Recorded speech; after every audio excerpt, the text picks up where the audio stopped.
किसी स्टूडेंट ने मुझसे एक क्वेश्चन किया था, वो मैं बता दूं आपको। मैंने जो बनाया था ना कि ये देखो वर्ब है, कुछ वर्ब्स नाउन का काम करते हैं, तो मैंने इस तरह से वेन डायग्राम बना दिया था। और फिर मैंने कहा था कि कुछ वर्ब्स नाउन का काम करते हैं, एडजेक्टिव का भी काम करते हैं, तो मैंने इस तरह से बना दिया है ना। उसने मुझसे ये पूछा कि आपने ये वेन डायग्राम तो समझते हो ना? हाँ समझते हो ना। ऐसे सिलोगिज्म में तो ये पढ़ते हो आप लोग, सिलोगिज्म में तो पढ़ते हो। सिलोगिज्म में क्या पढ़ते हो कि अगर दिखाते हैं कि सम डॉग्स आर कैट्स, तो उन लोग दोनों को हम लोग इस तरह से बना के दिखाते हैं। उसने मुझसे पूछा कि फिर ये इसमें आप क्या रखोगे? ठीक है, क्योंकि अगर मैं कह रही हूं सम वर्ब्स आर नाउन, तो कौन कौन से वर्ब है जो नाउन का काम करते हैं? कौन कौन सा फॉर्म बताया था, याद करके बताइए तो। V1 ing और 2 + V1 बताया था, और आर्टिकल के साथ वर्ब लगा देते हैं तो कुछ वर्ब्स नाउन का काम करने लगते हैं। फिर बताया था कुछ वर्ब्स एडजेक्टिव का भी काम करते हैं। कौन कौन सा बताया था? डेवलपिंग कंट्री, डेवलप्ड कंट्री कहा था, यानी V1 ing और वर्ब का थर्ड फॉर्म, है ना। उसके बाद मैंने, अगर ये कह रहा है कि नहीं मुझे ये बताओ कि कहाँ तीनों एक दूसरे को काटता है, तो चलो मैं 3 सेंटेंस लिखती हूं, जरा देखो तुम।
जरा ये तीनों सेंटेंस देखो और आपको समझ में आएगा।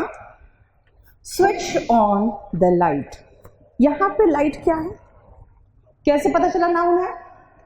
एक तो आर्टिकल दिखा, दूसरी बात है कि यहां पर लाइट किसी नाम, किसी चीज का नाम है ना। लाइट देखो ना, मैं इशारा जो कर रही हूं, यानी क्या है, क्या चीज का नाम है, तो किसी चीज का नाम है लाइट। इसे नाम मतलब नाउन हो गया।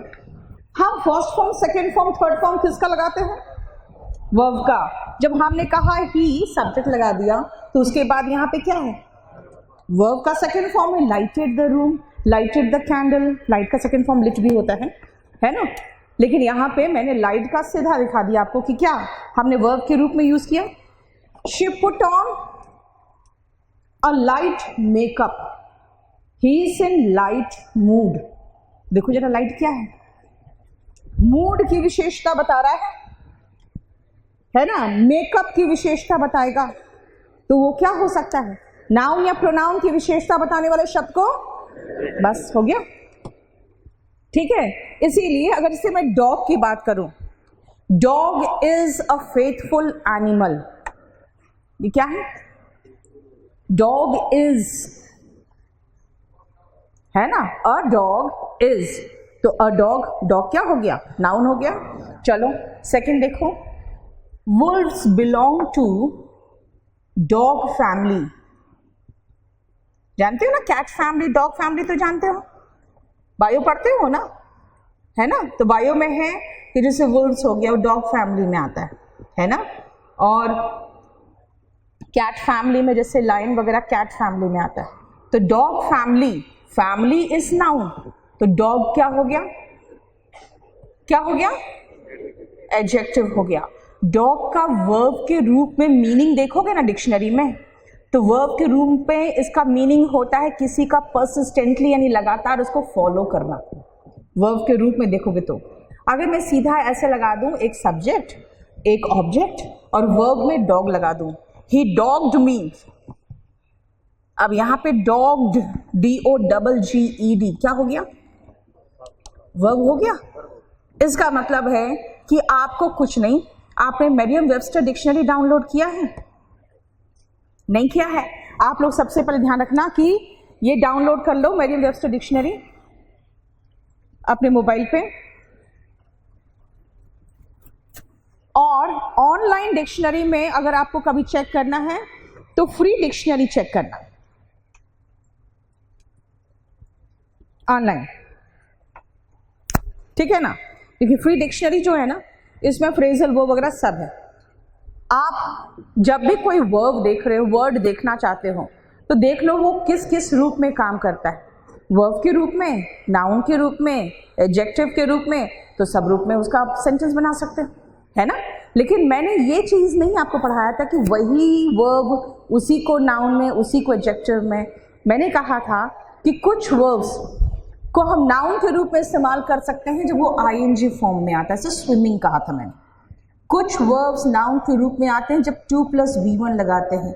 टू अर्ड इज ह्यूमन लगाया था, टू फॉरगिव डिवाइन लगाया था। And I went for a ride का मतलब मैंने बताया था कि देखो राइड क्या है, ड्राइव क्या है, वर्ब है, उसके आगे आर्टिकल लगा दिए तो कुछ वर्ब्स नाउन का काम कर सकता है, मैंने ये कहा था। अदरवाइज देखो तो मैंने आपको जो एक रफ आइडिया बताया कि सिर्फ रफ आइडिया ध्यान में रखो ना। नाउन क्या है? नाम। प्रोनाउन क्या है? नाउन को रिप्लेस करके नाउन की जगह पे प्रोनाउन आता है ना? वर्ब क्या है? जो एक्शन करने का एहसास कराता है। फर्स्ट फॉर्म प्रेजेंट की बात करता है, फिफ्थ फॉर्म भी प्रेजेंट की बात करता है, सेकेंड फॉर्म एक्शन खत्म की बात करता है, और आईएनजी फॉर्म जो लगातार चल रहा है उसकी बात कर रहा है। मैंने आपको कहा था वर्ब के फॉर्म्स आपको कंफ्यूज करेंगे। कुछ फॉर्म्स को हम वर्ब में ही वर्ब से कंफ्यूज कर जाते हैं, कुछ को नाउन से कंफ्यूज करते हैं, और कुछ को एडजेक्टिव से कंफ्यूज करते हैं। तभी मैंने कहा था कि 10 से लेके 20 नंबर पेज तक याद करोगे, उसका एक्सरसाइज क्लास में कराएंगे। उसके बाद मैंने कहा एडजेक्टिव तो किसी भी नाउन या प्रोनाउन की विशेषता बताता है, वो एडजेक्टिव कहलाता है। कहाँ आता है? नाउन के पहले, गुड बॉय नाउन के पहले, और कहाँ आ सकता है? वर्ब के बाद, ही इज गुड वर्ब के बाद आ गया, एडजेक्टिव खत्म। उसके बाद कहा कि आपको जो बेसिक कंसेप्ट है इसमें हम थोड़ा थोड़ा सब कुछ बता दे रहे हैं, इसीलिए कि आप लोग देखो आगे जाके आप लोगों को जब पूरा पूरा एक्सरसाइज करोगे तो आप जब वर्ब पढ़ोगे तो भी नाउन का पंगा आता रहेगा बीच बीच में, तो इसीलिए कम से कम समझ में आना चाहिए कि नाउन क्या है। इसीलिए मैंने आपको क्या क्या करवा दिया? वर्ब, नाउन करा दिया, एडजेक्टिव करा दिया, और क्या करा दिया? प्रोनाउन करा दिया। अब आ जाओ नेक्स्ट आर्टिकल में आ जाओ। आर्टिकल और प्रेपोजिशन जानते हो सबसे पंगा वाला केस है। सबसे ज्यादा प्रॉब्लम आर्टिकल और प्रेपोजिशन देता है। रीजन क्या है? आप लोग द का मीनिंग अगर हिंदी में पूछेंगे तो बता पाओगे? जरा बताओ तो द का मीनिंग हिंदी में द ट्रांसलेट कर सकते हो? नहीं कर सकते हो। क्यों? कुछ है ही नहीं। लेकिन जैसे मैंने कहा वो लड़का जो आपके बगल में बैठा है ना, अब जैसे मैंने कहा वो लड़का जो आपके बगल में बैठा है, यानी कि आप पॉइंट आउट कर सकते हो वो लड़का जो आपके बगल में बैठा है। जब आप पॉइंट आउट कर देते हो तो जो पॉइंट आउट हम कर सकते हैं ना, उसको हम लोग डेमोन्स्ट्रेटिव केस कहते हैं। डेमोन्स्ट्रेटिव यानी डेमोन्स्ट्रेटिव एडजेक्टिव भी होता है, ठीक है ना? लेकिन मैं ये कह रही हूँ डेमोन्स्ट्रेटिव प्रोनाउन भी होता है। अभी हम इतना डिटेल में नहीं जा सकते, लेकिन क्या इतना तो जान सकते हैं ना कि जब हम पॉइंट आउट करने के पोजीशन में तो आर्टिकल द लगाते हैं।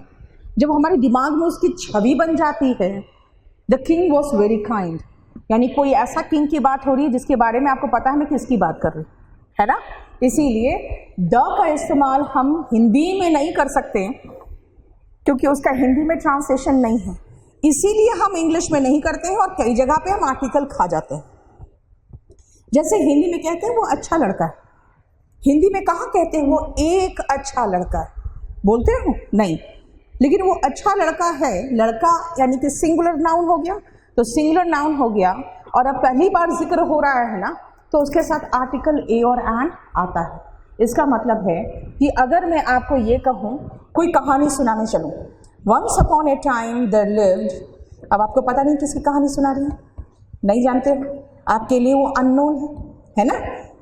जैसे मैंने कहा अ किंग, समझ में आ गया कि अगर हम उसका जिक्र, सिंगुलर है वो, है ना, सिंगुलर है, सिंगुलर यानी एक होना चाहिए। और आपको पता ही है कि हम कह रहे किंग कह रहे हैं हम, तो हो गया काउंटेबल नाउन।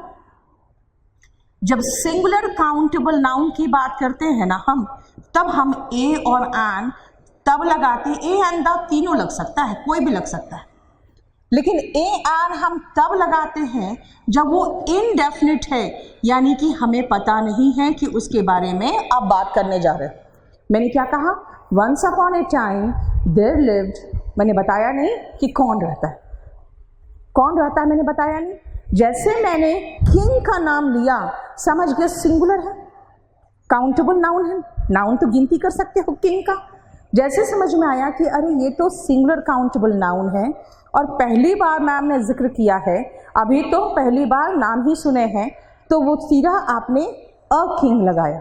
लेकिन जैसे मैंने कहा once upon a time there lived a king, आप समझ गए कि मैं किसकी कहानी सुनाने जा रही हूँ। दिमाग में उसकी छवि बन गई। हम चाहे तो उसके दिमाग में विजुलाइज कर सकते हैं ना किंग को, राइट। और अगर आप चाहे तो पॉइंट आउट भी कर सकते हैं, the boy is very kind, है ना। इसका मतलब है कि जब आप उसका दिमाग में आपकी छवि बन गई तो वो आपके लिए डेफिनेट हो गया, निश्चित हो गया।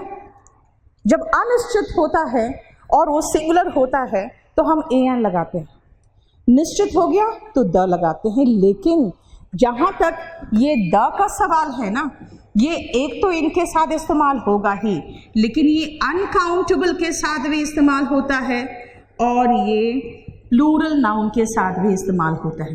तीनों केस में क्या होता है, हमेशा इसका मतलब याद रखना कि डेफिनेट हुआ तो मैं द लगा दूंगी। क्या कहा, वंस अपॉन ए टाइम, ध्यान से सुनो, once upon a time there lived a king, यानी मैंने ए लगाया। फिर कहा the king was very kind, क्योंकि डेफिनेट हो गया है, आप जानते हो उसके बारे में जिक्र हो चुका। वन डे ही मेट, अब मैंने बताया नहीं किससे मेट, अब पहली बार जिक्र करने जा रही हूँ, लेकिन अगर मैं सिंगुलर काउंटेबल नाउन फिर से जिक्र करूँगी, फिर से ए और एन लगाऊंगी। One day he met an old man, the old man was very poor. क्यों एन ओल्ड मैन बोल दिया, जिक्र हो गया, दिमाग में छवि बन गई, जान गए कौन है आपके लिए, वो अब डेफिनेट हो गया। डेफिनेट हो गया तो फिर क्या लगाया, द लगाया। मैंने कहा एन ओल्ड मैन, एन आप तब लगाते हो जब इसका शुरुआत क्या से होना चाहिए, वोवल से बोल रहे हो, मैं कहूँ कि वोवल साउंड से होना चाहिए, साउंड से, है ना। साउंड का मतलब ए ई आई ओ यू नहीं होता, नहीं होता। आपको पता है, अगेन मैं आती हूँ वापस हिंदी में। मैंने क्या कहा था, हिंदी बहुत ही साइंटिफिक लैंग्वेज है और हिंदी में देखोगे सारा जो स्वर है ना, वो सबसे शुरुआती लाइन में ही लिखा हुआ है, अ से लेकर आओ तक। लेकिन इंग्लिश में प्रॉब्लम क्या है, कहीं वोवल फिर कहोगे नहीं, यूनिट में तो एन यूनिट नहीं बोलते हैं, अम्ब्रेला में एन अम्ब्रेला बोलते हैं, अब दोनों में यू है, क्या प्रॉब्लम है। तो मैंने क्या कहा कि ये इससे शुरू नहीं होना चाहिए, वो वोवल साउंड से शुरू होना चाहिए। इसका मतलब अगर मैं एन यूनिट बोलूँगी तो क्यों गलत है, एन अम्ब्रेला बोलूँगी तो क्यों सही है, इसका ध्यान दो। यूनिट के साथ एन इसीलिए गलत है क्योंकि यूनिट में यू का प्रोनाउंसिएशन आता है, यू का, और अम्ब्रेला में अ का प्रोनाउंसिएशन आता है। अब ये हो गया कि इसका मतलब क्या है, ध्यान दो। मैंने आपको क्या कहा कि हिंदी साइंटिफिक लैंग्वेज है, इंग्लिश के हिसाब से सिखाने के लिए मैं हमेशा ही कहूँगी ठीक है प्रैक्टिस करो, उसके बाद कहूँगी फिनेटिक्स देखो, फिर फिनेटिक्स पढ़ोगे, ए का अ, बी का बा, फिर कहेंगे कि फिर लास्ट में हम वहीं पहुँच जाएंगे साउंड में। तो ऐसे ही सीधा याद कर लेना कि आन हम लगाते हैं जो वोवल साउंड होता है ना, आ जाओ हिंदी में सीधा अ से लेकर आओ तक। अब वो भी आती है कि नहीं आपको, नहीं पक्का, तो तुम कहीं की नहीं हो तुम लोग, तो चलो बोलो तो क्या है, आ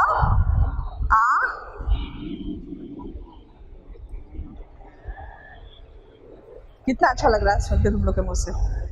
लग रहा है मैं किसी नर्सरी में पहुंच गई, नर्सरी क्लास में।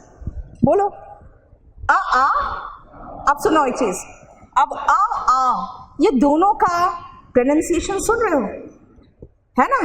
जैसे कहते हैं आ, इसका मतलब है कि ये शॉर्ट वर्बल है, एक लॉन्ग वर्बल है, और इस पे आपका प्रोनाउंसिएशन निर्भर करता है। ई उसी में डिफरेंस हो जाएगा बीच में और बिच में।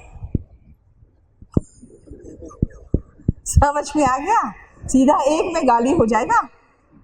इसलिए गोवा के बीचेस की बात करते हो, गोवा के बीच की बात करोगे तो घर में जूते पड़ेंगे तुम्हें, ठीक है? आया समझ में? सी व्हेन यू से ई दैट मीन्स जब आप हीट बोलते हो तो ये हीट है, और हिट बोलते हो तो ये। आया समझ में ना? हाँ, ये देखो, सबसे पहले मैंने क्या कहा? आ ई ऊ ए ओ औ, बस। मैंने यू नहीं बोला, मैंने ऊ बोला, है ना? इसलिए मुझे बताना इसके साथ क्या लगेगा।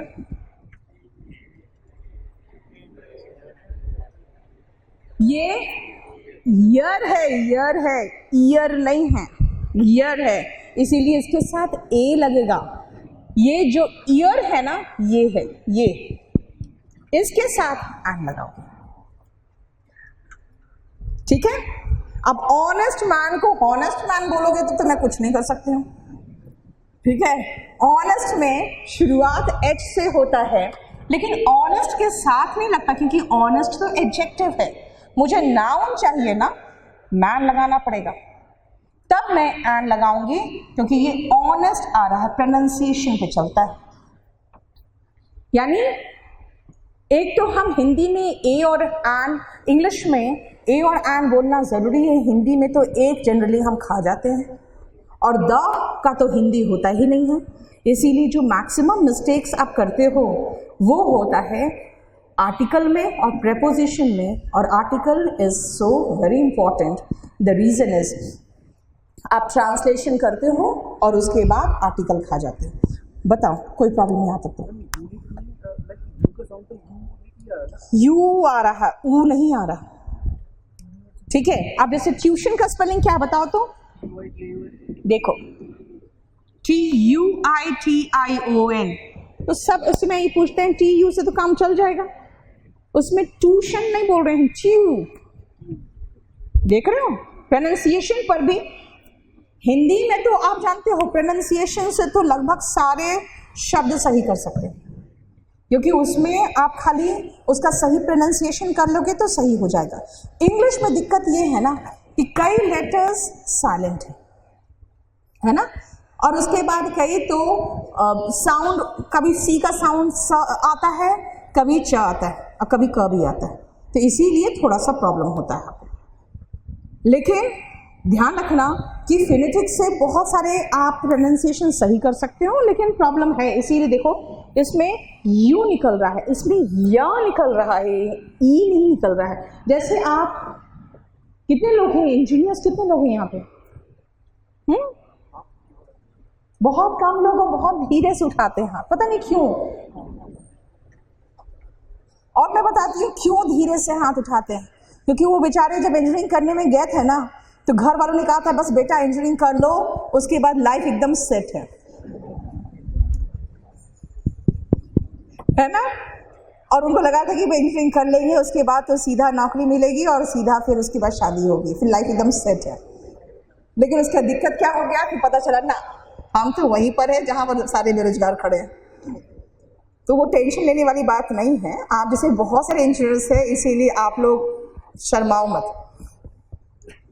देखो, आप लोग कहते हो इंजीनियर, है ना?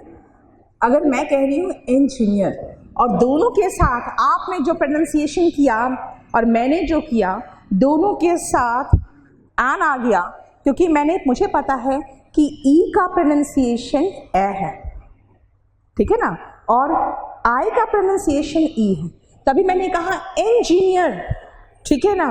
तो आप इंजीनियर कह रहे हो, मैं इंजीनियर कह रही हूँ, लेकिन दोनों तो आ गया किस में? वोवल साउंड में। वॉवल साउंड आ गया इसलिए हमारा एन सही हो गया। और ईयर में क्यों गलत हो गया? क्योंकि मैं ईयर कह रही हूं, आप ईयर कह रहे हैं, तो य वॉवल साउंड नहीं है और ई वॉवल साउंड है, इसीलिए गलत हो गया। अदरवाइज क्या है, इंजीनियर या इंजीनियर दोनों में तो एन लगेगा, लेकिन प्रोनाउंसिएशन सही क्या है, इंजीनियर, इंजीनियर नहीं। इसीलिए आज से आप इंजीनियर, इंजीनियर नहीं। हाँ,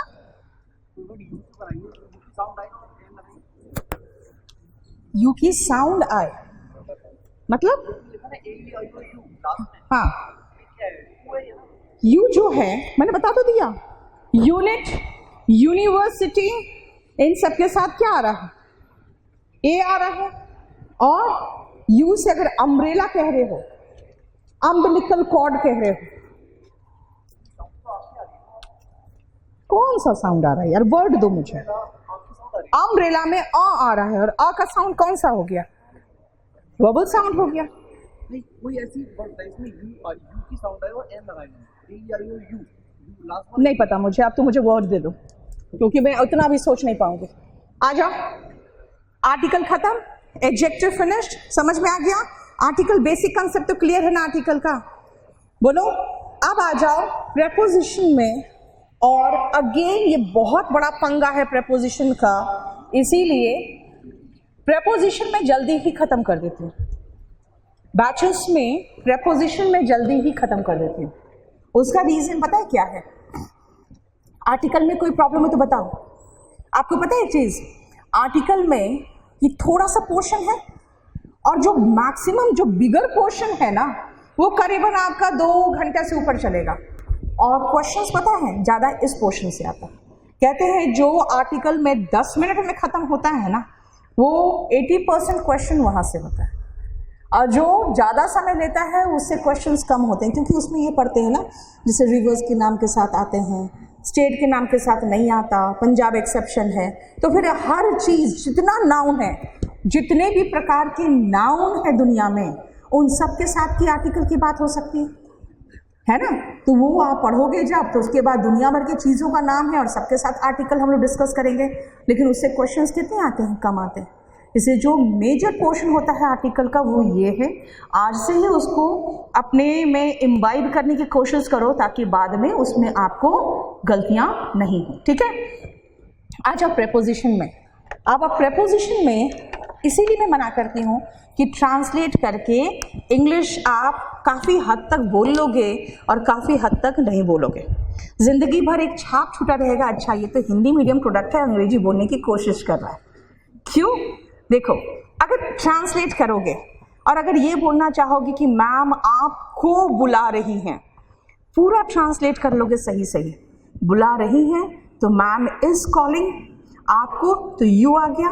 लेकिन ये जो को है ना, आपको बुला रही है, अब इस को के लिए टू इस्तेमाल करने की कोशिश करोगे तो फिर पूरी इंग्लिश का तुमने हिंदी करके रख दिया अच्छी तरह से, ठीक है। जिसे कहते हैं हम झंड कर देना, वो कर दिया। क्या किया? Ma'am is calling to you, that means you are a basically mentally Hindi medium product, ठीक है। जो एक एक शब्द जब तक ट्रांसलेट नहीं करता तब तक दिल को तसल्ली नहीं होती।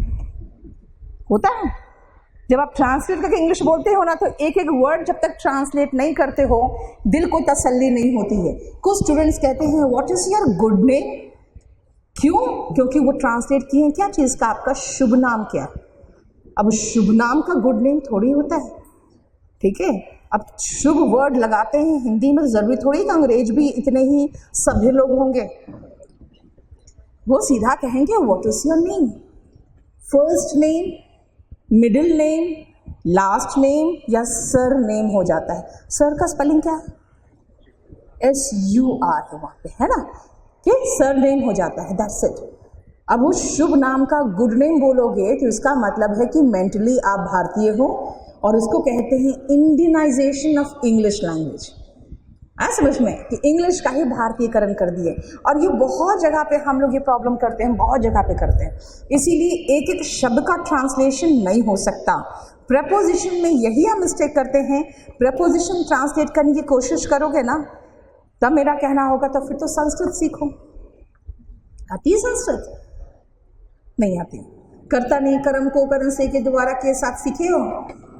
हाँ, देखो ना, कर्ता नहीं कर्म को करण से के द्वारा, जानते हो कि जो करण से के द्वारा है ना, ये बाय और विथ है। और अपदान क्या है? से अलग होने के अर्थ में, वो है ना, अपदान से अलग होने के अर्थ में, वहां पर फ्रॉम और ऑफ आता है। ठीक है, इसका मतलब चलो इंग्लिश ही आसान है संस्कृत से। तो संस्कृत हमने सीखा था 5th 6th 7th में, मैंडेटरी था पढ़ना। जब 7th खत्म करके 8th में गए ना, तो बड़े खुश थे कि संस्कृत से पीछा छूट गया। ठीक है, इसीलिए Sanskrit is really very difficult. And secondly one thing more, जानते हो कुछ भाषाएं होती है ना जो जीवित है, जीवित मतलब अभी भी यूज में। इसलिए इंग्लिश ने अपने आप में बहुत चेंजेस किया है, संस्कृत चेंज नहीं किया, क्योंकि संस्कृत जो अब कोई पढ़ता ही नहीं और ना कोई बोलता है, तो चेंजेस कैसे होगा। इंग्लिश में तो कुछ भी नया कुछ आया और उसने इंग्लिश बना दिया। जैसे देखते हो आप लोग जो बिजी रहते हो सेल्फी में, what is selfie? Something new term आया तो इंग्लिश ने उसका न्यू वर्ड बना दिया। क्या आप संस्कृत में ढूंढोगे सेल्फी का संस्कृत तो मिलेगा? नहीं मिलेगा। इसीलिए इतना हम इसमें नहीं जाके कि हम कहीं और जाएं, हम प्रेपोजिशन को समझा दें कि एक तो प्रेपोजिशन होता है position related. What is preposition? ये ध्यान दो, प्रेपोजिशन डिनोट करता है पोजीशन। आपको महसूस हो रहा है प्रेपोजिशन में ही पोजीशन वर्ड है। और प्री का मतलब समझते हो? पहले, जैसे हिंदी में कहते हो किताब टेबल पर है, टेबल के बाद पर बताया, लेकिन इंग्लिश में कैसे कहते हो? The book is on the table. On the table यानी पहले ही तो प्रेपोजिशन लगा दिया पोजीशन दिखाने के लिए। वही तो प्रीपोजिशन का देखो है ना, प्रेपोजिशन यानी पहले से ही पोजीशन हम डिसाइड करके डिफाइन कर देते हैं। एक तो है जो हम पोजीशन बेस्ड, पोजीशन रिलेटेड जो प्रेपोजिशंस है ना, वो हम लोग पूरा डिटेल में पढ़ते हैं। On the table, under the table, beside the table, behind the table, है ना, across the road, on the road, समझ रहे हो? Over the mountain, this means what? ये सब पोजीशन रिलेटेड वर्ड है जो हम आपको क्लास में कराएंगे, ये अभी हम लोग नहीं कर सकते वो डिटेल में। सेकंड जो है वो है फिक्स्ड प्रेपोजिशन। सबसे बड़ा पंगा तो इसी का है, ठीक है? सबसे बड़ा पंगा ये फिक्स प्रेपोजिशन है। इसलिए मैं क्या सजेस्ट करती हूँ स्टूडेंट्स को, अभी तो फिलहाल आप कुछ नहीं करोगे, अभी आप लोग सिर्फ वर्ब के फॉर्म्स याद करोगे और वर्ब के फॉर्म से रिलेटेड मैं आपको कुछ दिखाऊंगी कि आप खुद देखोगे कि इतना आसान नहीं है, क्योंकि आप याद करके आओगे तो भी गलती करोगे। इसीलिए अभी तो फिलहाल प्रेपोजिशन जो ये वर्ब्स है, वर्ब के फॉर्म्स ही आप याद करोगे।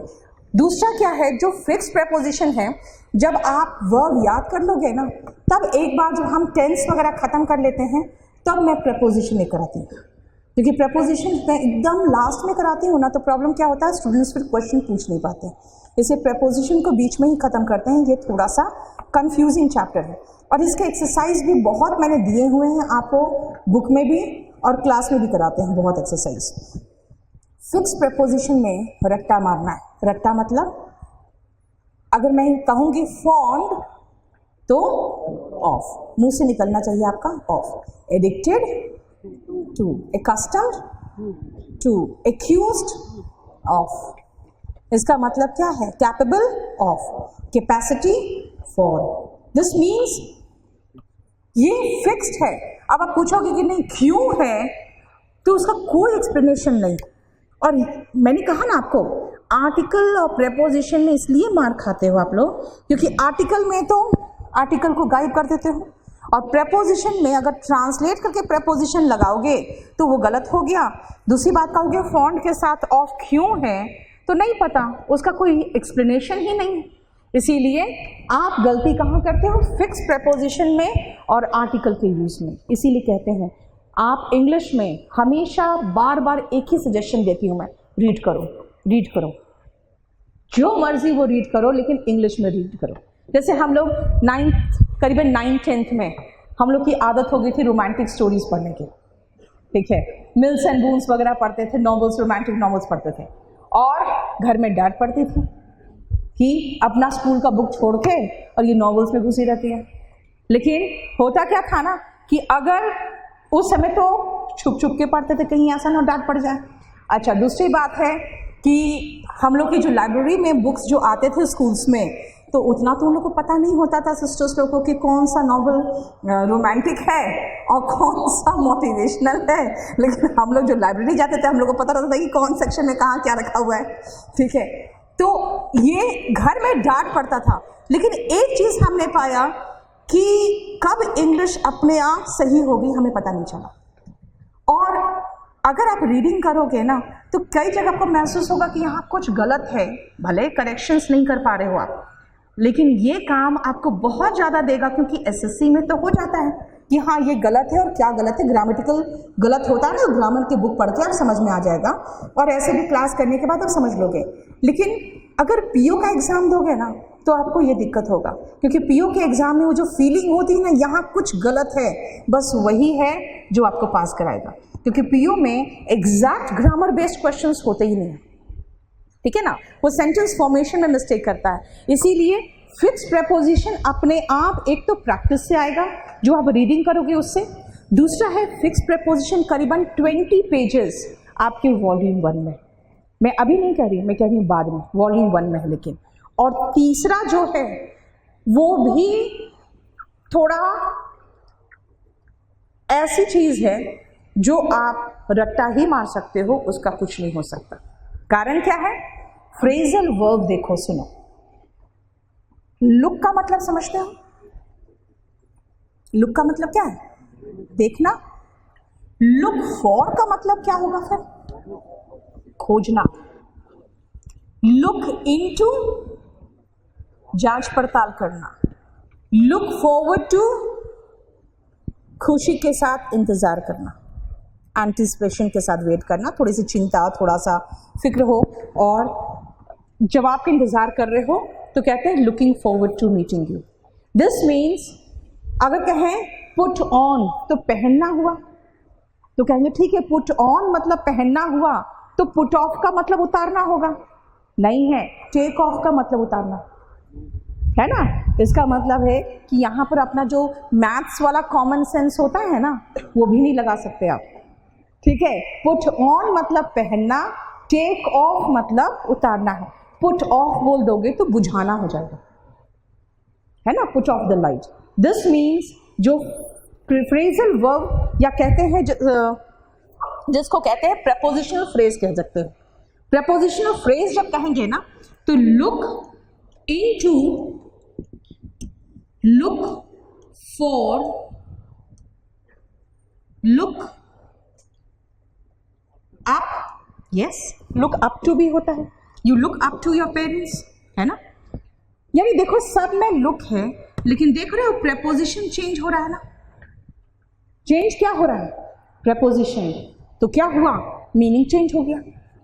इसका मतलब है कि प्रेपोजिशन में ये तो पूरा मैं क्लास में कराती हूँ, ये दोनों प्रैक्टिस कराती हूँ, लेकिन ये प्रैक्टिस करने के पहले जैसे मैंने आपको होमवर्क दिया हुआ है ना कि क्या करने कहा है, वर्ब को 10 से लेकर 20 पेज तक याद करने कहा है, तो पहले उसको याद करोगे तब ना मैं आगे प्रैक्टिस कराऊंगी। दैट मीन्स एक बार जब वर्ब कंप्लीट हो जाता है स्टूडेंट्स को याद करना, तो उसको फिर तब तक प्रेपोजिशन पहुंचते हैं तो प्रेपोजिशन का होमवर्क देना पड़ता है। क्लियर हुआ? और प्रेपोजिशन क्या है? पोजीशन बताता है। आर्टिकल क्या है? नाउन के साथ आता है। आर्टिकल डेफिनेट है तो द लगा दो, एक है तो ए और एन लगाओ। एन किसके आगे लगता है? जो वोवल साउंड से शुरू होता है। वोवल साउंड बहुत डिफिकल्ट है क्योंकि फोनेटिक्स याद करना पड़ेगा। हिंदी आती है तो अ से लेकर अ तक का साउंड सुनो, और नाउन है तो, और सिंगुलर नाउन है तो एन लगा दो। बोलो कोई problem?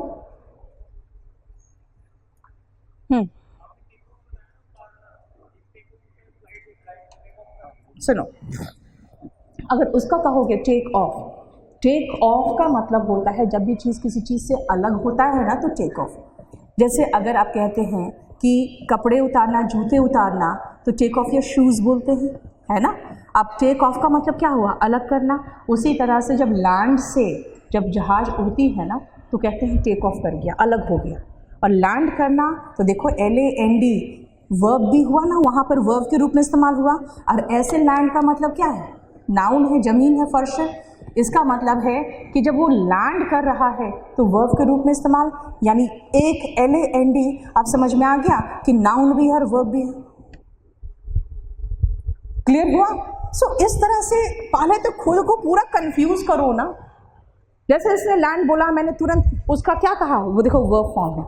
The plane landed verb है ना।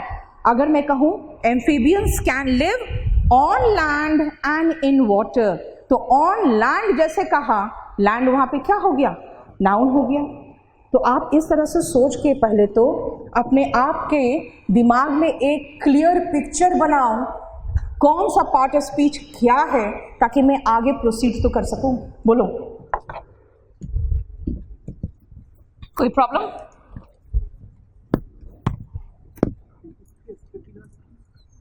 क्या दोनों है? नाउन भी है और वर्ब भी है। नेक्स्ट आओ कंजंक्शन। पहले बताओ, मैंने जितना कराया है, मैं आपसे पूछ नहीं रही हूं कि वो समझ में आया है, मतलब एक्सप्लेन करने नहीं कह रही हूं। आप एक रफ आइडिया लगा सकते हो ना। प्रेपोजिशन का मतलब क्या है? Position word. Preposition position word बताता है। प्रोनाउन नाउन की जगह पे आता है। एडजेक्टिव नाउन और प्रोनाउन की विशेषता बताता है, ठीक है ना। दिस मीन्स एक rough idea her part of speech का हो गया लगभग। आज आप कंजंक्शन में, जैसे कंजंक्शन बोलूंगी ना, वैसे आपको एक रफ आइडिया आना चाहिए जॉइनिंग वर्ड का, ठीक है। एक रफ आइडिया आपके दिमाग में आना चाहिए कि मैं जिसकी बात कर रही हूं वो जॉइन करने वाला वर्ड। जॉइन करने वाला वर्ड कैसा होता है? अगर मैं ये कहूं कि एक सेंटेंस लिख दूं मैं आपको, ही इज रिच, और दूसरा सेंटेंस लिख दूं, ही इज हैप्पी,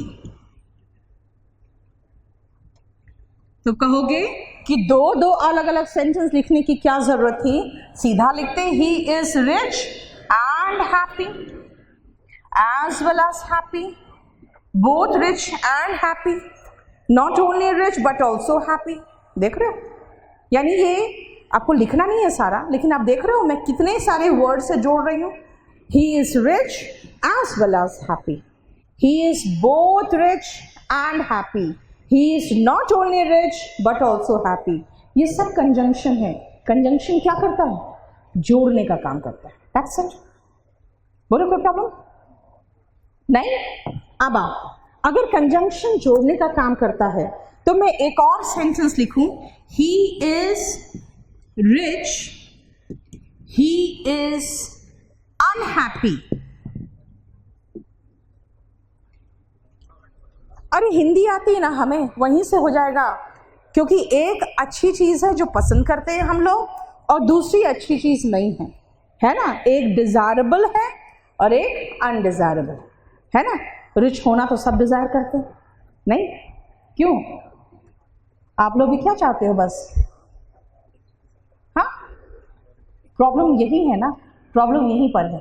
आप लोग कर कुछ और रहे हो, चाह कुछ और रहे हो, राइट? बनने आए हो इंस्पेक्टर और पोर्शे देख के तरसते हो। अब आप इंस्पेक्टर बन के पोर्शे खरीद लोगे, उसी दिन अंदर चले जाओगे।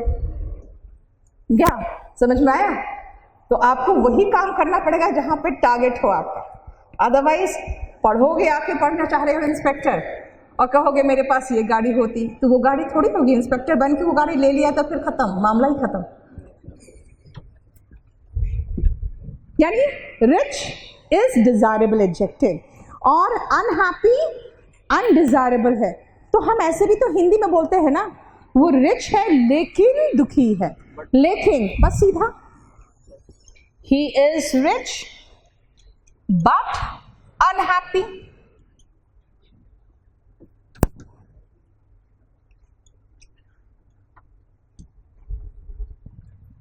है ना? He is rich yet unhappy. He is rich still unhappy. Though he is rich, he is unhappy. Although he is rich, yet या कॉमा लगा के he is, although he is rich, yet unhappy या yet he is unhappy. This means मैंने क्या किया? जोड़ा. क्या जोड़ा है यहाँ पे? एडजेक्टिव. क्यों सिर्फ एडजेक्टिव जुड़ेगा? हैप्पी और सैड ये सब तो एडजेक्टिव है ना, ये विशेषता बता रहा है ना. देखो आप समझ में आए हैप्पी एडजेक्टिव है कि नहीं? जरा देखो तो ध्यान से. एडजेक्टिव है. क्यों? वर्ब के बाद आया है और विशेषता बता रहा है ना, क्योंकि हैप्पी मैन बोल सकते थे, यानी नाउन की विशेषता बता रहा था.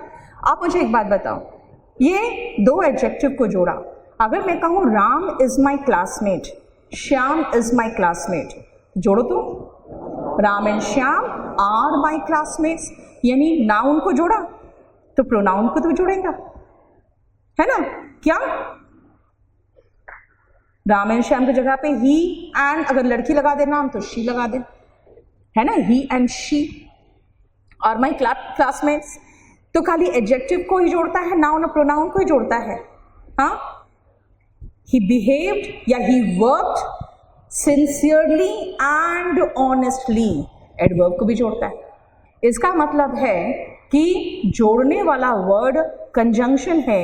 क्या जोड़ता है वो सेंटेंस दोगे तब मैं बताऊंगी क्या जोड़ा है वहां पे, राइट? दिस मीन्स सिर्फ एक शब्द में कहूंगी मैं कि कंजंक्शन क्या है, जो जोड़ता है. That's it.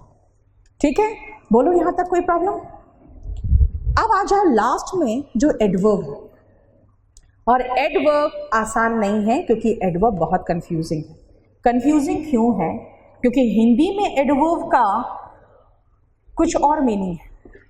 हिंदी में उसको कहते हैं क्रिया विशेषण, और उसका डेफिनेशन फिर क्या बन गया क्रिया विशेषण का? क्रिया की विशेषता बताने वाला शब्द, यानी वर्ब की विशेषता एडवर्ब बताता है.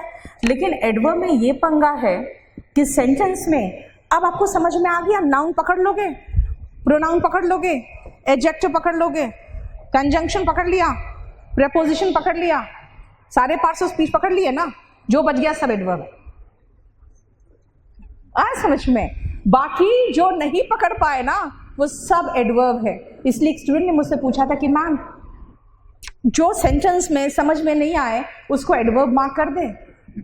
ठीक है, तो मैंने यही कहा ठीक है, एडजेक्टिव समझ में आ गया.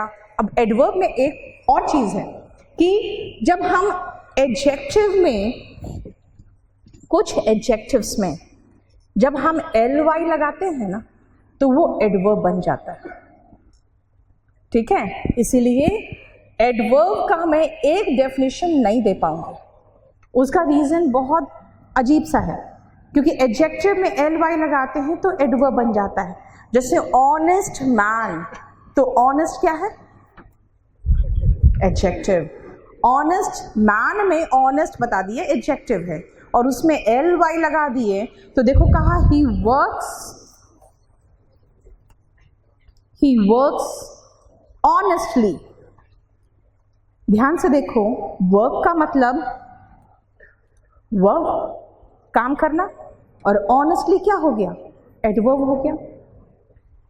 अब इसी सेंटेंस में ये कह दूं ही वर्क्स वेरी ऑनेस्टली, कहोगे अभी वेरी क्या है? तो मैंने कहा ना जो समझ में नहीं आया उसको एडवर्ब बना दो. ठीक है, तो कहोगे ये भी क्या है? एडवर्ब है. अब यहाँ पे एडवर्ब ये किसकी विशेषता बता रहा है? वर्क की कि ऑनेस्टली की? यस, वेरी क्या ऑनेस्टली, इसकी विशेषता बता रहा है. इसका मतलब एडवर्ब एक ही सेंटेंस में मैंने बता दिया क्वालिफाई वर्ब को करता है, क्वालिफाई एडवर्ब को भी करता है. चलो यही वेरी, क्योंकि वेरी आप पहचान चुके हो कि एडवर्ब है. देखो ही इज वेरी स्मार्ट.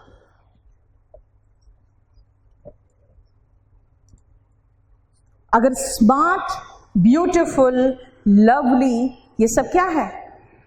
एडजेक्टिव है ना, विशेषता बता रहा है ना. तो एडजेक्टिव की विशेषता मैंने क्या से बता दिया? वही वेरी, यानी वेरी क्या था? एडवर्ब था। इसका मतलब है कि ध्यान से देखो, सब चीज की विशेषता बता रहा है। यानी दो सेंटेंस में मैंने उसको तीन चीज को क्वालिफाई करते दिखा दिया। आपको पता है वेरी स्मार्ट की जगह पे अगर मैं टू स्मार्ट लगा दूं, मीनिंग एकदम डिफरेंट हो गया। जैसे अगर आप देखने में बहुत अच्छे हो, बहुत हैंडसम हो, तो मैं क्या कहूंगी आपको? सुनने के लिए आप तो तरसते हैं लड़कियों के मुंह से, क्या कहती है वो? बोलो, इतना तो जानते होगे। अपने मतलब की तो सारी इंग्लिश आपको पता है, अपने काम की सारी इंग्लिश आपको पता है। क्या बोलेगी वो आपको? ही इज वेरी स्मार्ट का टू स्मार्ट, जबरदस्ती का too. He is very smart, क्योंकि आप देखने में बहुत अच्छे लग रहे हो इसीलिए। और कुछ ज्यादा ही बनने लगते हो और उसके बाद एक चिढ़ सा मचता है आपको देख के कि कुछ ज्यादा ही बन रहा है, ठीक है, तब वो क्या बोलेगी आपको? दिस मीन्स जब आप ओवर स्मार्ट बिहेव करने लगते हो ना, तो कहते हैं ही इज टू स्मार्ट। इसका मतलब कुछ ज्यादा ही स्मार्ट है। अब पता चलाते हैं, आया समझ में? दैट मीन्स आप पसंद नहीं आ रहे हो उसको, आप ओवर स्मार्ट लग रहे हो, इसलिए she will say you are too smart. और अगर पसंद आ रहा है तो ही इज वेरी स्मार्ट। देखो, स्मार्ट ही लगाया लेकिन मीनिंग एकदम चेंज कर दिया ना। यानी दो एडवर्ब, टू का मतलब निकलता है इतना अधिक जितना होना नहीं चाहिए, और वेरी डिजायरेबल के साथ लगाते हैं। इसीलिए हम लोग कभी नहीं कहते हैं ही इज वेरी शॉक्ड। शॉक कभी अच्छा होता है? नहीं, शॉक होना अच्छा थोड़ी होता है। तो ही इज टू शॉक्ड, है ना, टू लगाते हैं। इसीलिए एडवर्ब बहुत कंफ्यूजिंग है, और मैंने सिर्फ आपको दो ही चीज में तीन से दिखा दिया है। मैं सीधा कहूंगी छोड़ो एडवर्ब को, क्योंकि एडवर्ब आपको कंफ्यूज करेगा भी। मैं सीधा कहूंगी क्या कि क्वालिफाई करता है ये किसको? Qualifies almost all parts of speech. सुनो, पीछे कोई स्टाफ बोलो, समझ में आया कि ये लगभग सभी पार्ट ऑफ स्पीच को क्वालिफाई करता है, इसीलिए ये कंफ्यूजिंग है। और ये आएगा कहाँ? तो जानते हो, जब आप चैप्टर एडवर्ब पढ़ोगे तो पढ़ोगे कि इसका एक पोजीशन है। फोटो कॉपी हुआ है जो सुबह आया था, मेरा पूछ लो। इसमें क्या है कि ये आपको जनरली जब एडवर्ब चैप्टर पढ़ोगे ना, तो पढ़ोगे कि एडवर्ब का अपना एक पोजीशन है, फिर बताऊंगी कहाँ है इसका पोजीशन, कौन सा एडवर्ब कहाँ पे आता है। लास्ट में सब कुछ खत्म करके यही कहती हूँ कि देखो, एडवर्ब उस शब्द के नजदीक आएगा जिसको वो क्वालिफाई करता है, ठीक है। इसीलिए हर पार्ट ऑफ स्पीच को क्वालिफाई करता है। तो कहाँ आएगा? नियरेस्ट टू दैट वर्ड जिसको वो क्वालिफाई करता है। इसे लिख लेना, दूसरा पॉइंट,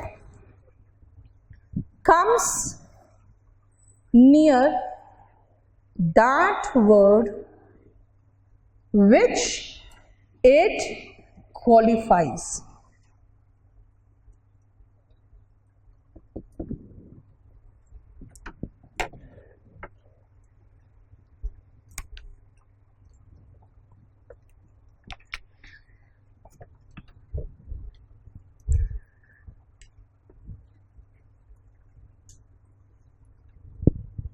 आए समझ में?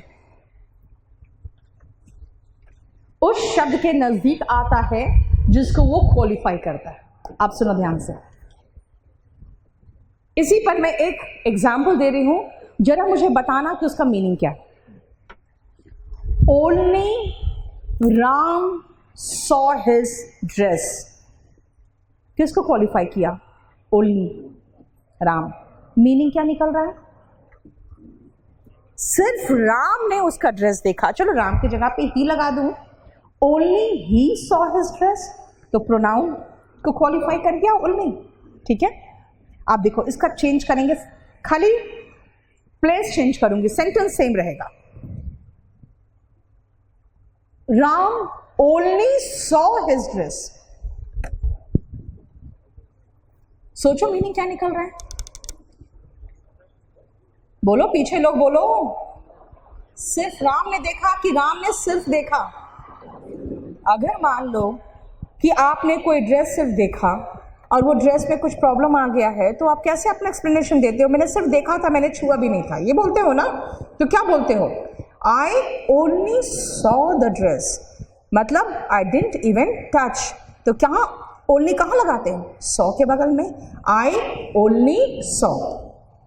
दूसरा देखो, तीसरा सेंटेंस सुनो, I saw only his dress.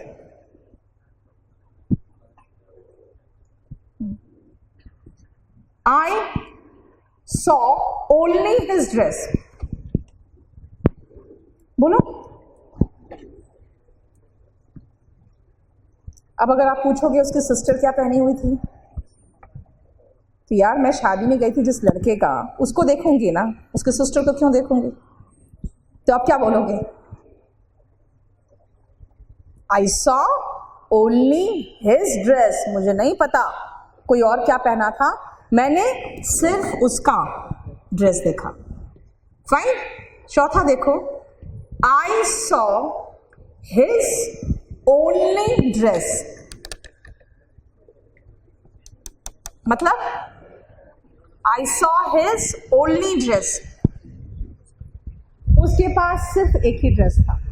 His only dress का मतलब हुआ उसके पास सिर्फ एक ड्रेस था। ओनली ड्रेस मतलब एकमात्र dress. Got it? And the last sentence, I saw his dress only. बोलो बोलो,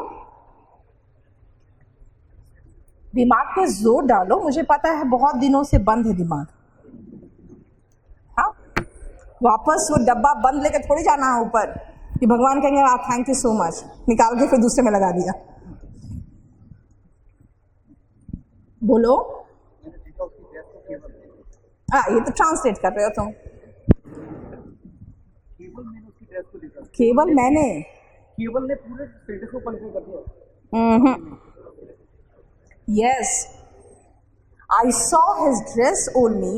मैंने, अगर आप कहोगे कि एक्सेसरीज क्या पहना था, शूज कैसा पहना था, है ना, तो मैं कहूंगी आई सॉ हिज ड्रेस ओनली, मतलब मैंने सिर्फ ड्रेस देखा। I don't know about his shoes and accessories, मुझे नहीं पता बाकी और क्या पहना था। आई सॉ हिज ड्रेस ओनली, मतलब सिर्फ ड्रेस और कुछ नहीं। Got it? क्या किया? सेंटेंस तो सेम था, कहां से कहां पहुंच गया ओनली? आगे से पीछे। क्या हुआ सेंटेंस का? ठीक है, देखो इसी पर बेस्ड क्वेश्चन आता है, जानते हो? क्वेश्चन दिया था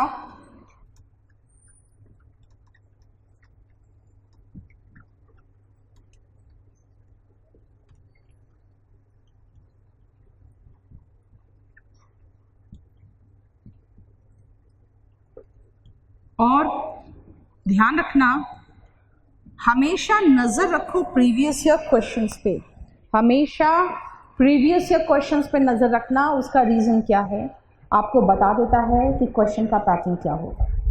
और देखो क्वेश्चन का पैटर्न वही है जो अभी थोड़ा सा एडवर्ब पढ़ाया, एडवर्ब नहीं पढ़ाया ज़्यादा मैंने, बस उसी पोर्शन से मैक्सिमम क्वेश्चन आता है। एक तो एडवर्ब का क्वेश्चन हार्ड और हार्डली से बहुत रहा है, लेटली से रहता है, और एक तो बस इसी पर रहता है। बताओ ये बोलना क्या चाह रहा है? कुछ मजदूरों को देखते हो, जब तक घर में खाने के लाले ना पड़ जाए वो कमाने नहीं जाते, है ना? मतलब वो पहले जाके अंदर देखते हैं कि आज का खाना है, तब तो फिर आराम करो, अब नहीं है तब चलना पड़ेगा काम करने के लिए। तो और ऐसे तो सरकार के जो बहुत सारे प्रोजेक्ट ऐसे होते हैं, वो तो बताते हैं भाई ज़रूरत ही क्या है कमाने का, आराम से खाओ और रहो। अब ये बताओ इसमें बोलना क्या चाह रहा है? इसमें कहना चाह रहा है कि वो काम तभी करता है जब उसके पास खाने को कुछ नहीं होता है। मैंने जोर कहाँ दिया? तभी करता है जब। इसका मतलब है कि ये ओनली यहाँ नहीं होगा, ही वर्क्स ओनली व्हेन। तभी करता है जब उसके पास खाने को कुछ नहीं होता, यानी तभी करता है जब। किस पर जोर दे रही हूं मैं? उस समय पर, जिस समय पर काम करता है। कब करता है? जब उस पर खाने के लिए कुछ नहीं होता है। यानी कि देखो क्या होगा, he works only when he has nothing to eat. देख रहे हो? इसीलिए इंग्लिश में बहुत लोग क्या करते हैं ना, बस ऊपरी ऊपरी पढ़ रहे हैं कि चलो नाउन खत्म, प्रोनाउन खत्म, एडजेक्टिव खत्म, एडवर्ब खत्म। अरे खत्म तो सब कुछ हो जाएगा, ऐसे ही बुक से पढ़ के खुद ही खत्म कर लो ना, ठीक है। और सिर्फ खुश करने के लिए पढ़ाना है तो मैं आपको इतना खुश कर दूंगी कि फिर आपको खुशी संभाला नहीं जाएगा, ठीक है। लेकिन एग्जाम के बाद आके मुझे ही जूते मारोगे, तो उससे अच्छा क्या करना है कि आप खुश मत रहो, आप रियलिटी देख लो। रियलिटी में आपको इंग्लिश में उसको इंटरनली समझ के पढ़ना पड़ेगा। इंग्लिश आसान तभी महसूस होगा जब आप उसको, एक होता है ना किसी चीज़ का हार्ट एंड सोल को अगर आप पकड़ लो तो आसान हो जाता है। कभी कभी महसूस होता होगा कुछ चीज़ें कि समय कैसे निकल गया पता ही नहीं चलता, और कुछ चीज़ों पर बहुत अधिक बोझ होता है, नहीं, बहुत मुश्किल से वो समय निकलता है। रीज़न क्या है कि इंटरेस्ट क्रिएट करना पड़ेगा आपको। अगर आप उसमें इंटरेस्ट है तो कब आपको लगेगा कि हाँ कब सीख गए पता नहीं, लेकिन आपको पता, आपको खुद पता नहीं रहेगा कि आप उसमें कितना समय दे रहे हो, क्योंकि वो आपका चॉइस हो जाएगा। अभी भी आप देखोगे आप ज़्यादा मैथ्स में टाइम देते हो, लड़के खासकर ज़्यादा मैथ्स में टाइम देते हैं। उसका रीज़न, उसमें उनको अच्छा लगता है। आपका जो इंक्लिनेशन होता है ना, बेसिकली मैं बताती हूँ, लड़के और लड़कियों का थोड़ा सा फितरत अलग अलग होता है। लड़कों का जो इंक्लिनेशन, नेचुरल इंक्लिनेशन होगा मैथ्स की तरफ होगा, लड़कियों का लैंग्वेज की तरफ होगा। अब जो चीज़ अच्छा लगता है वो आप ज़्यादा करते हो, और जो चीज़ पसंद नहीं आता उसको कम करते हो। खासकर इंग्लिश तो एकदम जेनेटिक डिसऑर्डर है लड़कों का, ठीक है। वो तो बिल्कुल अंदर से ही आत्मा कहती है बस दूर करो उसको। हाँ, जो इंग्लिश बोलने वाली लड़कियां हैं उसके बाद देखो उसके पर कैसे मरेंगे ये, ठीक है। और जब मैं समझाती हूँ कि बेटा इसकी इंग्लिश बहुत अच्छी है, तुम पहले ऐसे कर लो वरना तुमको नहीं देगी वो लिफ्ट, ठीक है। तो जवाब क्या मिलता है, unlike poles attract each other, ठीक है। वो मुझे ये समझाते हैं एक फिजिक्स का नियम है, unlike poles attract each other, क्योंकि उसको इंग्लिश आती है मुझे नहीं आती है, नहीं देगी भाव, नहीं अट्रैक्ट करेगी। फिजिक्स का नियम अलग है और इंग्लिश का नियम अलग है, ठीक है। इसीलिए remember one thing, you will have to take interest in the subject, otherwise काम चलाओ तो इतना पढ़ाई दूंगी मैं कि पास कर जाओगे, ठीक है। वो तो जिसको कहते हैं जबरदस्ती ठूसना, वो हो जाता है। इसे थोड़ा इंटरेस्ट लो। बताओ, मैंने सारा एक रफ आइडिया खत्म कर दिया, सारे पार्ट्स ऑफ स्पीच लगभग। किस में? ये वाला। जरा इस सेंटेंस को कह रही हूं मैं कि इसमें देखो बोलना क्या चाहता है, कि वो सिर्फ काम करता है, ये काम करता है सिर्फ उस समय जब खाने को कुछ नहीं होता, क्योंकि आप ये नहीं कह रहे हो कि सिर्फ काम करता है, वो काम करता है सिर्फ उस समय। तो समय के लिए कौन सा वर्ड है? व्हेन, ठीक है। अगर मैं एक और सेंटेंस आपको सुनाती हूँ, सुनो। चलो इसको भी मैं लिख के दिखा देती हूँ, क्योंकि फिर आप कंफ्यूज ना हो जाओ खाली सुनने पे। जा देखो,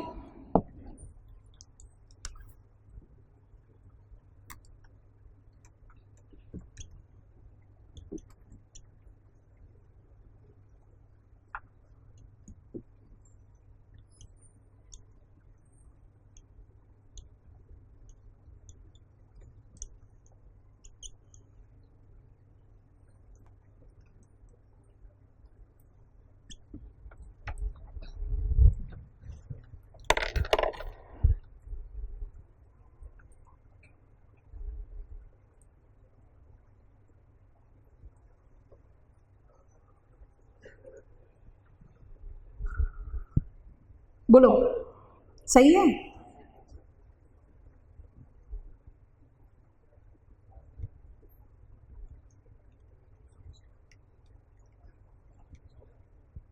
बोलो।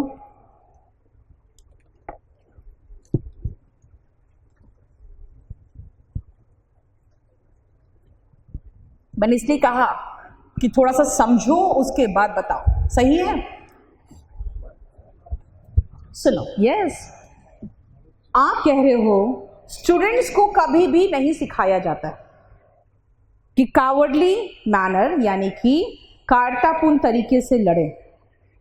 मैं कह रही हूं कि सोल्जर्स को कभी नहीं सिखाया जाता है। बोलना चाहना है हमें, क्या बोलना है कि सोल्जर्स को सिखाया जाता है कभी भी कायरतापूर्ण तरीके से ना लड़े। आया समझ में? सोल्जर्स को कभी भी नहीं सिखाया जाता है, ये थोड़ी बोलना चाहते हो। क्या कहना चाहते हो? सोल्जर्स को सिखाया जाता है कि वो कायरतापूर्ण तरीके से कभी भी ना लड़े। इसका मतलब है कि ये जो नेवर है इसका पोजीशन क्या हो गया? गलत हो गया। पोजीशन क्या होना चाहिए था? बोलो। Soldiers are taught never to fight in a cowardly manner, है ना? सोल्जर्स को सिखाया जाता है, नहीं सिखाया जाता है, ये थोड़ी बोलना चाह रही हूं। सोल्जर्स को सिखाया जाता है। क्या सिखाया जाता है? कि कायरतापूर्ण तरीके से ना लड़े, ठीक है, कभी भी ना लड़े। सो ऑलवेज रिमेंबर, इंग्लिश को पहले सीखो नहीं, पहले उसको पहचानो और उसके बाद उसको इम्बाइब करो, माइंड में एब्जॉर्ब करो, जैसे कि आप हिंदी को करते हो, ठीक है। हिंदी को जिस तरह से समझते हो ना कि जो बोलना चाहती हूं मैं वही आप समझ रहे हो, इंग्लिश भी तो वही होना चाहिए ना कि जो बोलना चाहते हो वो अगला समझे। बताओ कोई problem? So we have finished कहां तक? बोलो। सारे parts of speech, basic concept clear है। अब अगर नाउन बोलूं तो नहीं पूछना नाउन क्या है, ठीक है। इसीलिए खाली इतना के लिए मैंने बताया है कि अगर मैंने प्रेपोजिशन बोल दिया तो फिर इधर उधर मत झांको कि प्रेपोजिशन होता क्या है। फाइन, बस उतना ही है जो मैंने बेसिक कंसेप्ट आपको समझाया है। अब चलो, अब चलेंगे हम लोग चैप्टर्स में।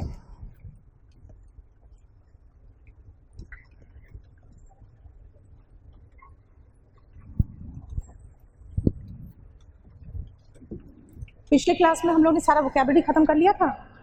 नहीं हुआ।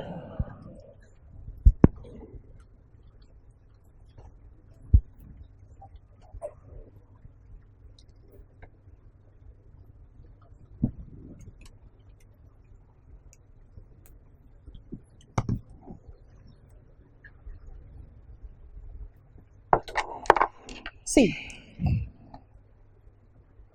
जो फर्स्ट चैप्टर मैंने आपको शुरू में क्या कहा था आपको कि हम लोग शुरुआत नाउन से नहीं करते, क्योंकि नाउन से शुरुआत तो हिंदी में ग्रामर का होता है, शुरुआत हम करते हैं वर्ब से, ठीक है। और ये जो वर्ब है ना, वर्ब मैंने बताया आपको कि डूइंग वर्ड है जो क्रिया का एहसास कराता है, ठीक है। जो वर्ब है इसको हम दो कैटेगरी में बांटते हैं। पहला है हेल्पिंग वर्ब और दूसरा है मेन वर्ब।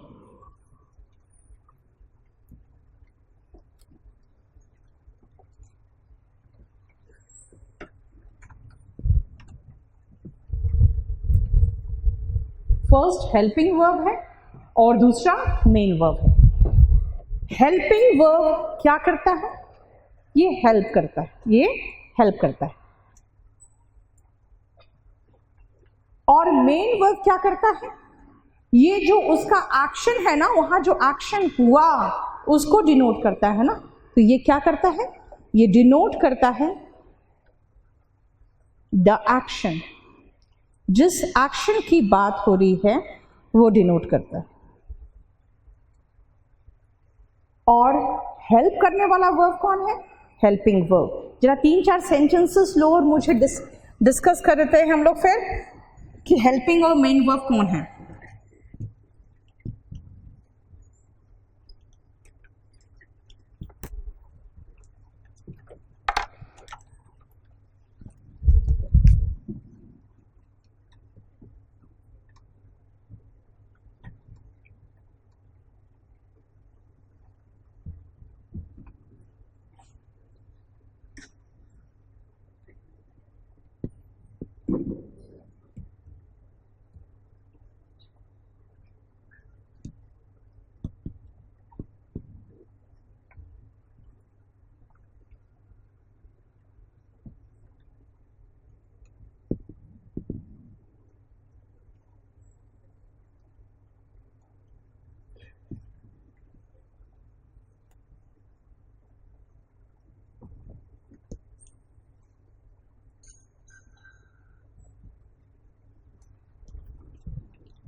लास्ट क्लास में जो वोकैबुलरी दिए थे 2, मुझे एक शीट दे दो, मैं लेके नहीं आऊँगा। सुनो सुनो, आपको जो पेज आ जाए ना, पेपर आ जाए ना, तो बांट देना क्लास में। कब तक आएगा?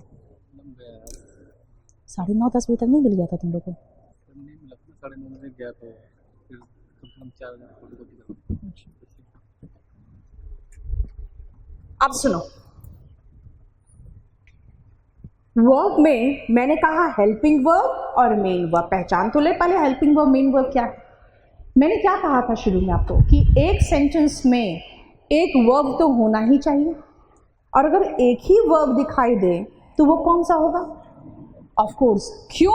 क्योंकि दूसरा पॉइंट क्या है कि ये जो हेल्पिंग वर्ब है ना, ये बिना मेन वर्ब का नहीं आ सकता। अरे हेल्पिंग करने वाला तो सिर्फ हेल्पिंग होगा ना, ठीक है। जैसे कहते हैं सपोर्टिंग आर्टिस्ट होता है, लेकिन एक हीरो तो होना ही चाहिए, राइट? लेकिन अगर एक हीरो है आपके फिल्म में, तो जरूरी थोड़ी है कि आपके सपोर्टिंग आर्टिस्ट भी जरूरी हो उसमें। लेकिन अगर एक ही है तो वो तो मेन वर्ब ही होगा।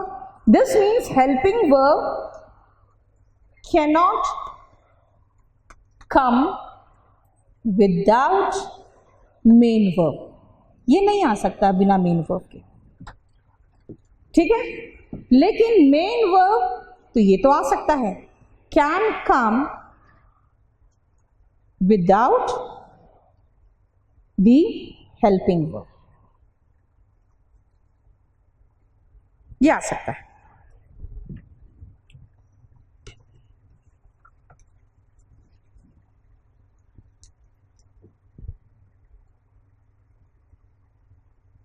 Clear? Helping verb main verb के बिना नहीं आ सकता, लेकिन मेन वर्ब हेल्पिंग वर्ब के बिना आ सकता है, क्योंकि जो मेन हीरो है उसको कोई किसी की जरूरत थोड़ी है। अगर आ गया कोई साथ में तो ठीक है। आप मुझे बताओ इसमें, इस सेंटेंस में कि वर्ब कौन है और वो मेन है कि हेल्पिंग है? इज। और मेन है कि हेल्पिंग है? क्योंकि इसके अलावा हमें और कोई वर्ब दिखाई ही नहीं दे रहा। लेकिन ही इज टीचिंग में कौन कौन से वर्ब्स हैं? इज भी है, और पढ़ाना ये भी तो एक्शन का एहसास करा रहा है। मेन कौन है? यस, क्योंकि ये मेन है जो मेन क्रिया बता रहा है। इज क्या है? Helping verb. You will succeed, ये सक्सीड सही वर्ड है कि सक्सेस होगा? सक्सेस नहीं होगा। क्यों? अरे सुनो, मैंने वोकैबुलरी का मांगा है, पिछले क्लास में जो वोकैबुलरी पढ़ाया था वो मांगा है। हाँ बोलो।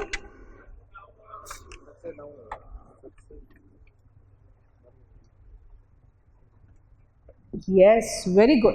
सक्सेस नाउन है ना। एडजेक्टिव सक्सेस का क्या होता है? सक्सेसफुल मैन, सक्सेसफुल वुमेन, यानी एडजेक्टिव सक्सेसफुल है ना। सक्सीड वर्ब है, सक्सीड, सक्सीडेड, सक्सीडेड। इसका मतलब ये सक्सीड मेन वर्ब है, क्योंकि ये मेन क्रिया का एहसास करा रहा है। तो विल क्या कर रहा है? हेल्प कर रहा है, ये हेल्पिंग वर्ब, ठीक है। नेक्स्ट में आप खुद बता दो क्या है? क्या है ये? Main verb. और ये फिफ्थ में क्या है? Helping verb. स्टडिंग क्या है? Main verb. ये थोड़ा सा प्रॉब्लम दिखा मुझे क्या, कि कभी मैं आर को मेन वर्ब कह रही हूँ, कभी मैं आर को हेल्पिंग वर्ब कह रही हूँ, कभी मैं इसको मेन वर्ब कह रही हूँ, कभी मैं इसको हेल्पिंग वर्ब कह रही हूँ। यानी कुछ तो है हेल्पिंग वर्ब में, कि कुछ ऐसे हेल्पिंग वर्ब है जो मेन वर्ब का भी काम कर रहे हैं। अब आ जाओ अगेन कि इसका मतलब है कि नेक्स्ट पॉइंट ये बता दें कि हेल्पिंग वर्ब दो तरह के, एक तो प्राइमरी हेल्पिंग वर्ब होगा। हेल्पिंग वर्ब को बुक्स में, कई बुक्स में आप ऑक्सिलरी वर्ब के रूप में भी पढ़ोगे, ऑक्सिलरी वर्ब के रूप में पढ़ोगे। प्राइमरी हेल्पिंग वर्ब, कुछ प्राइमरी हेल्पिंग वर्ब वो वर्ब्स है जो मेन वर्ब और हेल्पिंग वर्ब, जैसे अभी देखिए खाया आपको, इज का हेल्पिंग वर्ब और मेन वर्ब दोनों का काम किया, और क्या दिखाया? हेल्पिंग वर्ब मेन वर्ब दोनों का काम किया। This means primary helping verb के नीचे क्या लिखोगे? ऐसे हेल्पिंग वर्ब्स जो मेन वर्ब का भी काम कर सकते हैं, लिखो such helping verbs that can work as helping verb as well as main verb. Such helping verbs, ऐसे helping verbs that can work as both helping verb and main verb. That can work as both helping verb and main verb. जो helping verb और main verb दोनों का काम कर सकते हैं. That can work as both helping verb and main verb. जो helping verb और main verb दोनों का काम कर सकते हैं, है ना? ऐसे हेल्पिंग वर्ब जो हेल्पिंग वर्ब और मेन वर्ब दोनों का काम कर सकते हैं. ऐसे हेल्पिंग वर्ब जो हेल्पिंग वर्ब और मेन वर्ब दोनों का काम कर सकते हैं. ये इज ले लो या आर ले लो, वो बी का ही फॉर्म है. इसलिए कौन कौन से ऐसे हैं उसको लिख लो, डू, बी और हैव. ये तीन हैं, डू, बी और हैव, जो हेल्पिंग वर्ब और मेन वर्ब दोनों का काम कर सकता है. ठीक है. और बाकी ये है, तो बाकी बच गया कौन? ऐसे हेल्पिंग वर्ब्स जो मेन वर्ब का काम नहीं कर सकते. ये तो बहुत डिटेल में पढ़ोगे मॉडल्स को बाद में. इसे लिख दो सेकेंड मॉडल्स. एक तो प्राइमरी हेल्पिंग वर्ब बताया जो मेन वर्ब का भी काम कर सकते हैं, और आ जाओ मॉडल्स में लिखो ऐसे हेल्पिंग वर्ब्स जो मेन वर्ब का काम नहीं कर सकते. मॉडल लिखो ऐसे हेल्पिंग वर्ब जो मेन वर्ब का काम नहीं कर सकते.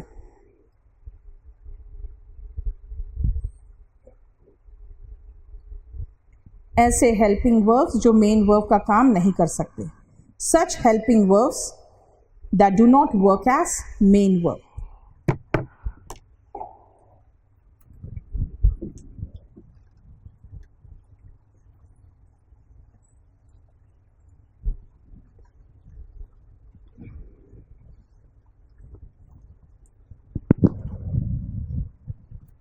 बोलो कोई प्रॉब्लम यहां तक?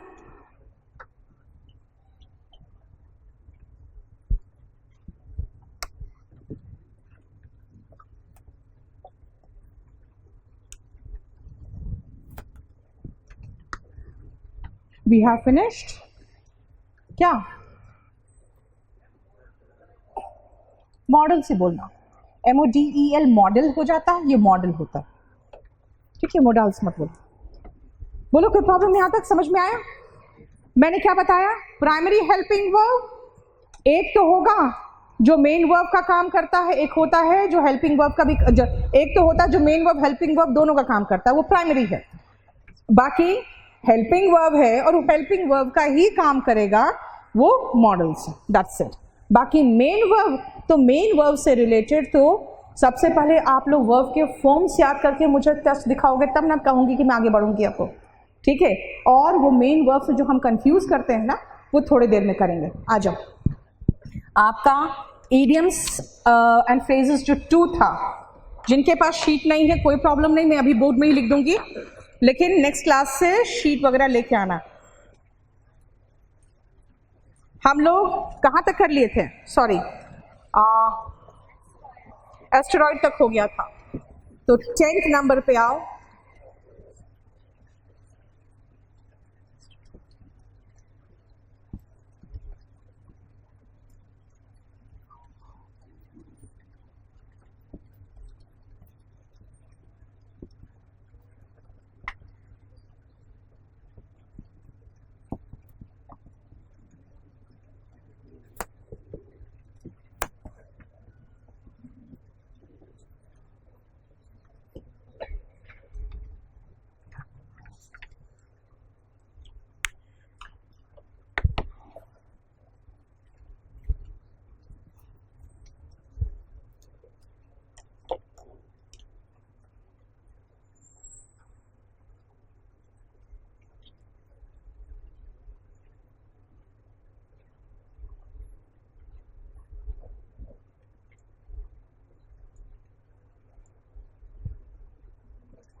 शुरू करें? सुनो, मैंने आपको एस्टर किसका रूट वर्ड बताया था, बताओ तो? स्टार का। और मैंने ये भी कहा था कि एस्टर का मतलब स्टार है, और स्टार का मतलब जो भी धरती के बाहर है सबको हम लोग पहले जमाने में क्या कहते थे? स्टार कहते थे, क्योंकि जो भी आसमान में दिख गया उसका स्टार। तभी तो सोचो ना, शूटिंग स्टार नाम पड़ा है ना, जबकि वो क्या था? एस्टेरॉइड था, फिर भी शूटिंग स्टार बोल रहे हो आप, क्योंकि वो शूट करता हुआ लाइट की तरह जा रहा है। एस्टेरिक भी तो एस्टर से ही बना है। आपको पता है, आपके मोबाइल पे भी देखते हो इस तरह का जो साइन रहता है, स्टार शेप्ड सिंबल एस्टेरिक है ना। इसे लिख दो, ये क्या है? स्टार शेप्ड सिंबल्स, वो एस्टेरिक है।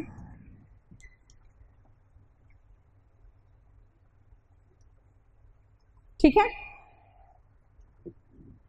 एस्ट्रोफिजिक्स, एस्ट्रो तो समझ गए और फिजिक्स समझ गए, तो क्या है ये? हाँ, फिजिक्स का वो ब्रांच जो रिलेटेड टू हेवनली ऑब्जेक्ट्स हो, वही एस्ट्रोफिजिक्स है।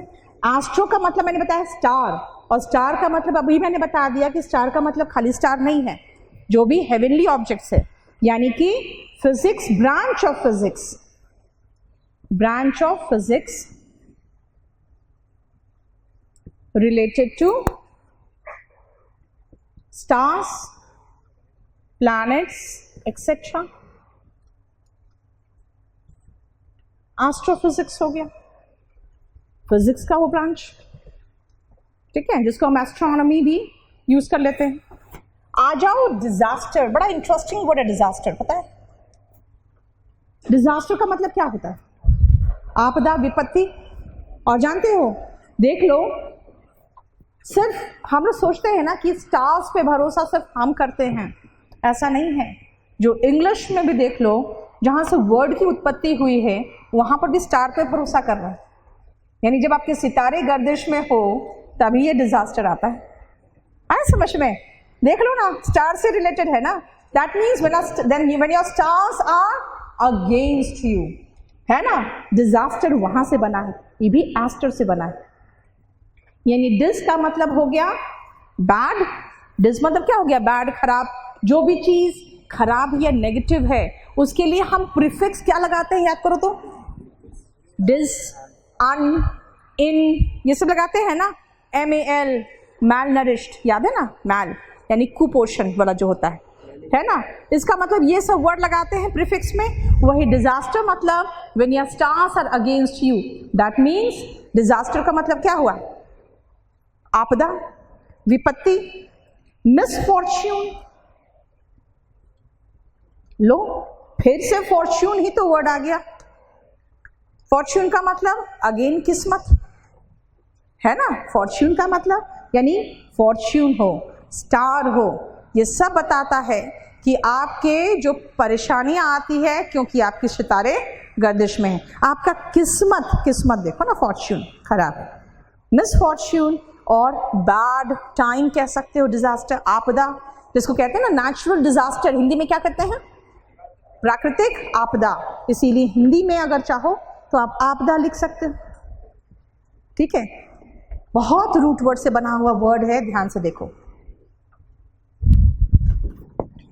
नेक्स्ट वर्ड में आओ, डेक्स्टरस। आ जाओ वर्ड डेक्स्टर में। जानते हो रूट वर्ड है डेक्स्टर, डेक्स्ट्रस का एम्बीडेक्स्ट्रस भी होता है, अभी बताऊंगी आपको। ये जो डेक्स्टर है ना, डेक्स्टर आया है, रूट वर्ड है इसका राइट हैंड।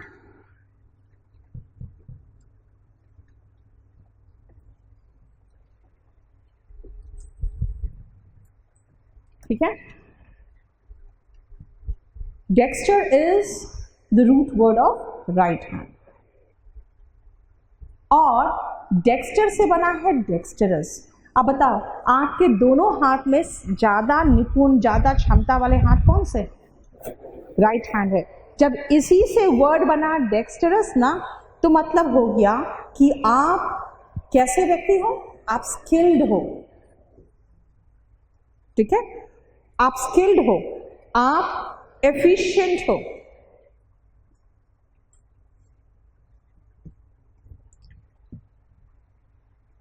ठीक है, और वन वर्ड सब्स्टिट्यूशन में एक वर्ड आता है एम्बी डेक्स्ट्रस।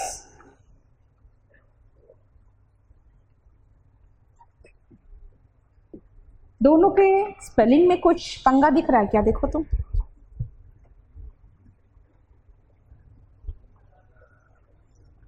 यस, ई हट गया। और आपको पता है स्पेलिंग मिस्टेक में भी आता है एम्बी डेक्स्टरस दे देता है, TEROUS दे देता है। क्यों? जब कहेगा कि डेक्स्ट्रस में ई लगाया ही तो इसमें भी लगा देता है। ठीक है, कई जगह पे ऐसा होता है जहां पे आपको ऐसे स्पेलिंग मिस्टेक्स आते हैं। जानते हैं कौन कौन सा मिस्टेक आता है? एक और बताओ। रिपीट का स्पेलिंग क्या होता है? PEAT। तो जानते हो रिपीटेशन का स्पेलिंग देगा REPEATITION देगा, ऐसे देगा। क्यों? क्योंकि उनको पता है कि रिपीट पर लिखोगे फिर ना ईशन लिखोगे। स्पेलिंग क्या होता है रिपीटेशन का?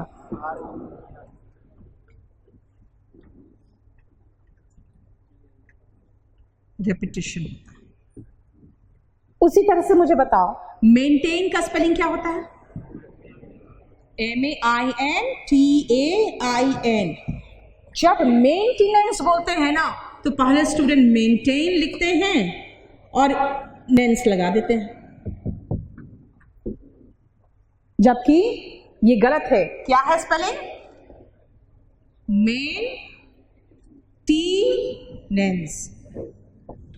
मेंटेनेंस। ठीक है, उसी तरह से 40 का स्पेलिंग क्या होता है?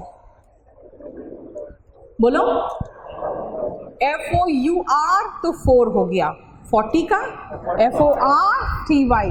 उसके बाद देखो, जैसे मैं बताती हूं आपको, FORTY जबकि FOUR है। इसी चक्कर में हम 9 का जब ये सीख जाते हैं ना तब फिर NINTY लिख देते हैं, चलेगा? तो क्या होगा? NETY 90। 4 में यू गायब है लेकिन 90 में तो ई मत गायब कर दो। इसी स्पेलिंग में एम्बीडेक्स्ट्रस का जो स्पेलिंग है ना, वापस आए, चलो। एम्बीडेक्स्ट्रस में ई हट गया। एम्बी का मतलब होता है बोथ। जहां पर भी एम्बी दिख जाए समझ जाओ बोथ। और डेक्स्टर का मतलब मैंने आपको कहा था राइट हैंड। यही कहा पे डेक्स्टर का मतलब राइट हैंड। इसका मतलब है आपका दोनों हाथ राइट हैंड है। इसका मतलब कि आप दोनों हाथ से इक्वली एफिशिएंट हो, है ना? इसीलिए इसका मतलब लिखना one who can write with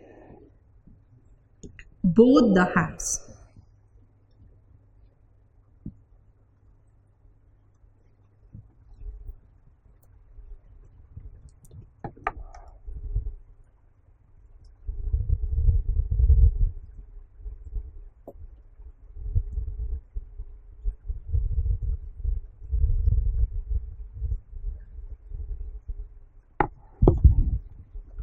ठीक है, one who can write with both the hands. जब भी आप राइट हैंड की बात करते हैं, मैं जैसे बताती हूँ कि राइट हैंड का मतलब डेक्स्टर राइट हैंड का, और उसका सिनोनिम भी बता देती हूँ कि राइट हैंड का एक और वर्ड है जो है एड्रॉइट। यानी अगेन उसका जो नीचे वाला वर्ड है एड्रॉइट, राइट हैंड का ही अगर सिनोनिम में डेक्स्टर और एड्रॉइट लगा रहे हो, इसका मतलब दोनों तो सेम हो गया। तो इसीलिए डेक्स्टरस, एड्रॉइट, प्रोफिशिएंट, स्किल्ड, मास्टर, ये सब क्या है? एक दूसरे का सिनोनिम है, जिसका मतलब निपुण हो गया। इसीलिए जो जो सिनोनिम डेक्स्टरस में लगाए थे उन सब का सिनोनिम किस में लगाओगे? एड्रॉइट में भी लगाओगे। बोलो कोई प्रॉब्लम यहां पर? ठीक है, नेक्स्ट आओ।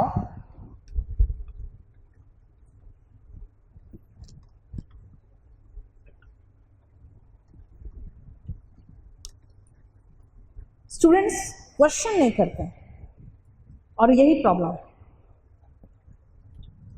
क्या आप लोग के दिमाग में एक बात नहीं आई कि जब राइट हैंड बता रही है तो लेफ्ट हैंड क्या होगा? नहीं, नहीं आया दिमाग में। जो पढ़ा दिया सफिशिएंट है, क्या झूठ मूठ का पंगा ले? नहीं।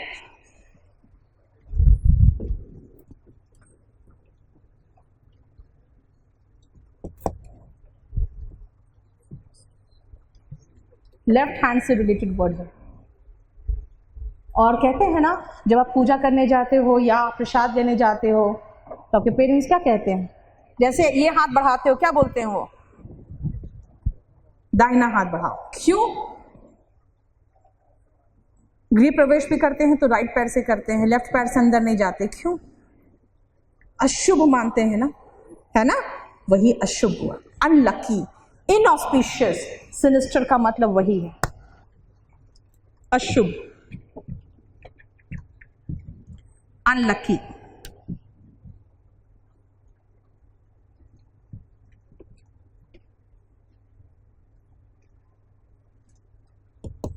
ये सिनिस्टर।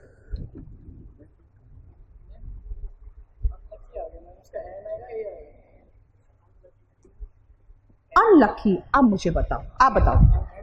एंड आ रहा है ना प्रोनाउंसिएशन, ठीक है ना? यूनिवर्सिटी में क्या आएगा?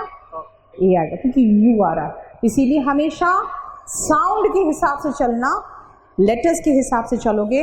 आधा में गलत होगा और आधा क्या, आपका तो पूरा गलत होगा। रीजन क्या है? अब आपको एन एप्पल और एन ऑरेंज तो नहीं आने वाला है ना, क्योंकि एन एप्पल बोल के आपको इंस्पेक्टर थोड़ी बनाएगा। तो आपको कौन देगा? वही वर्ड्स देंगे जो उसी लेटर से शुरू हो रहा है जो ए ई आई ओ यू में है, और उसके साथ एन नहीं आता तो आपका तो वहीं से आएगा प्रॉब्लम। क्लियर हो गया? यू और साउंड है तो ऐसा वर्ड बताइए इसमें यू आ रहा हो और एन लग जाए। एन लग जाए तो वो तो बोल ही दिया, और यू साउंड तो हो ही नहीं सकता एन लगने के साथ। ऊ तो होता ही। अरे सुनो, ये जो यू है, इस यू का साउंड कभी भी ऊ होता ही नहीं है। ये या तो यू होता है या तो अ होता है, ठीक है ना? चलो नेक्स्ट वर्ड में आओ। अब ध्यान से सुनना, इडियम्स एंड फ्रेजेस और वन वर्ड सब्स्टिट्यूशन ज्यादा इंपॉर्टेंट है रादर दैन सिनोनिम, एंटोनिम। क्यों बताओ तो?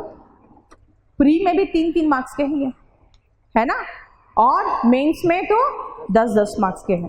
इसीलिए जब भी आपको इडियम्स एंड फ्रेजेस करवाती हूँ मैं ना, मैं पूरी कोशिश करती हूँ कि मैं वो इडियम्स एंड फ्रेजेस को किसी सिचुएशन से रिलेट करके करा दूँ ताकि आपको याद रहे। अब आ जाओ, जो फर्स्ट है एट सी। हाँ, नॉटिकल तो बता चुके थे उसी दिन। सेल से रिलेटेड, सेलर से, शिप से रिलेटेड नॉटिकल वर्ड बताया था, और उसी समय मैंने नॉटिकल करा दिया था, नॉटिकल माइंड्स वगैरह बता दिया था। आ जाओ एट सी। एक बात बताओ, जब यहां से आपको घर जाना है, आपको रास्ता पता है, राइट? सी में छोड़ दिया जाए आपको, चारों तरफ पानी ही पानी है, कहीं कुछ दिख ही नहीं रहा है कि कहीं से हम बात दूं। आ गया? तो क्या कर रहे हो, नौटंकी काहे कर रहे हो फिर? हाँ, नॉट देखो, एट सी का मतलब हो गया कि जब आपको हम सी में छोड़ दें और आपको एक मैग्नेटिक कंपास भी नहीं दे, तो क्या होगा आपकी हालत?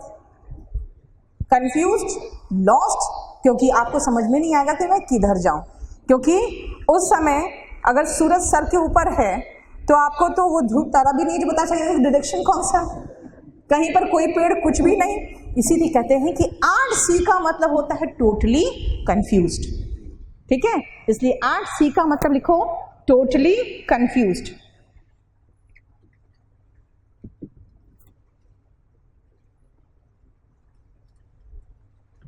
क्लियर? नेक्स्ट है add fuel to the fire. अब सुनो, हिंदी ही ऐसा समझ में आ गया, आग में घी झोंकना। इसका मतलब कि जो ऑलरेडी आग लगी हुई है उसमें और आपने घी डाल दिया तो क्या होगा? वो आग और भड़केगा, इसका मतलब कोई चीज सिचुएशन खराब है उसको और बदतर बनाना, इसका मतलब to make the matter worse, to make the matter worse. दूसरा, बदतर बनाना का इंग्लिश एक और है एग्रोवेट, बदतर बनाने का इंग्लिश एक और है एग्रोवेट। आया समझ में?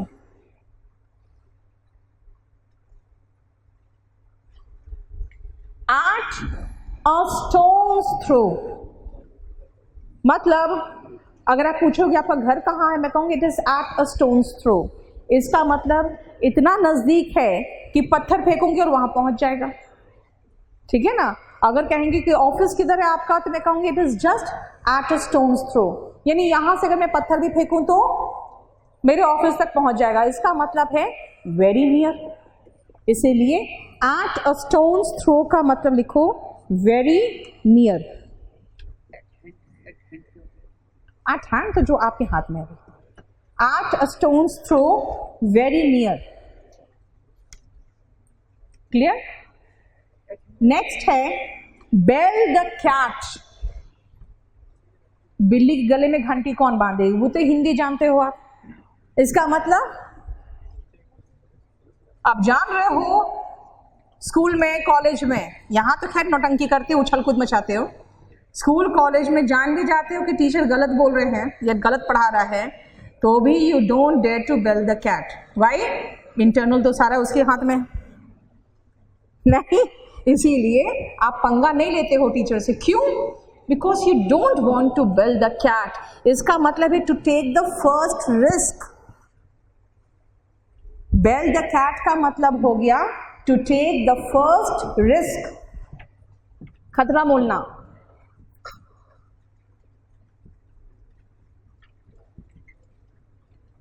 क्योंकि सबसे आगे जो कैट में गले में घंटी बांधेगा वही तो सबसे पहले मरेगा, तो जो फर्स्ट रिस्क लेने वाला वो नहीं बनना चाहते हो आप। Burn a hole in the pocket, क्या करेगा आपको? आपके पॉकेट में होल कर दिया, इसका मतलब सारे पैसे क्या हुए? निकल गए। इसका मतलब बहुत अधिक खर्च करवा देना नहीं। जैसे मैरिजेस इन इंडिया देखते हो, burn a hole in the pocket of the girls parents, boys parents तो छोड़ो, ठीक है। आप जितने बड़े पोस्ट पे जाते हो ना, उतना बड़ा मोटा पैसा मिलता है आप लोगों को, नहीं? So burn a hole in the pocket का मतलब लिखो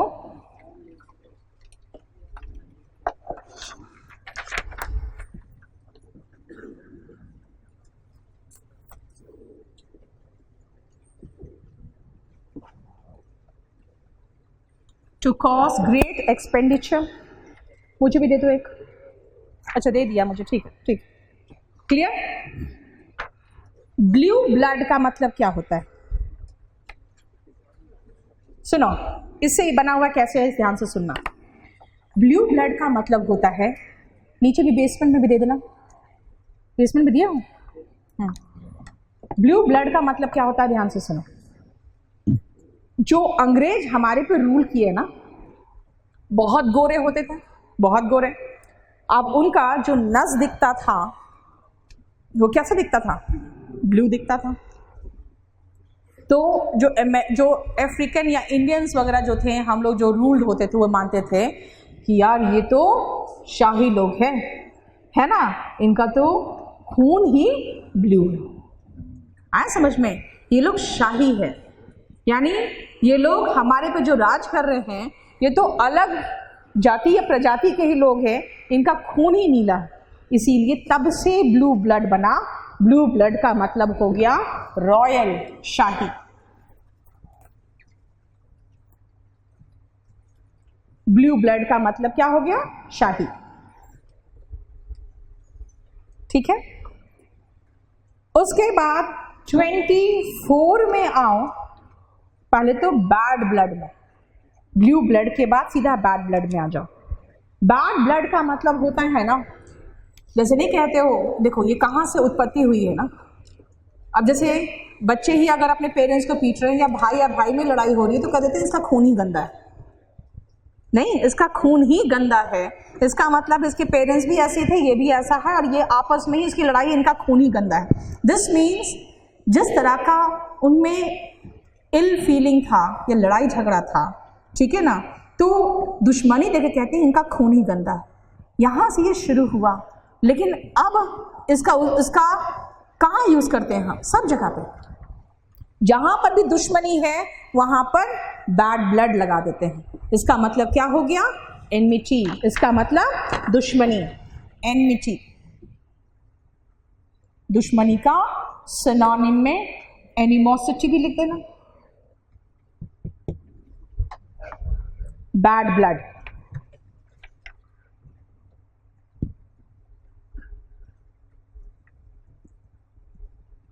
ठीक है।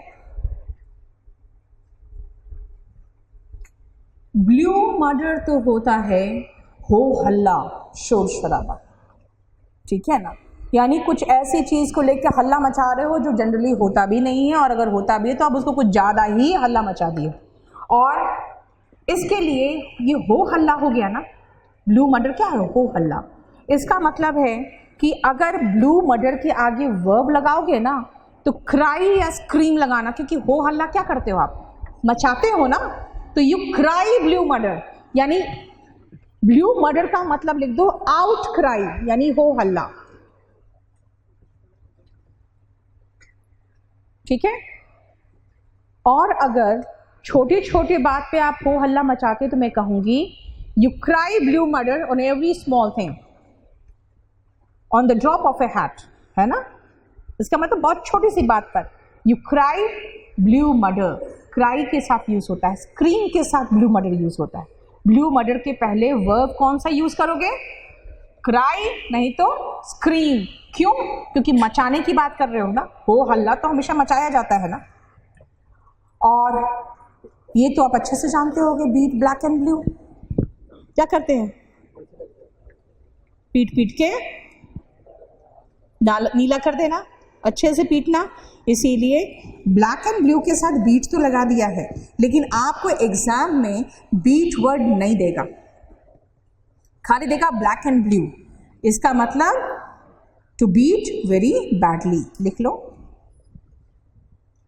To beat very badly.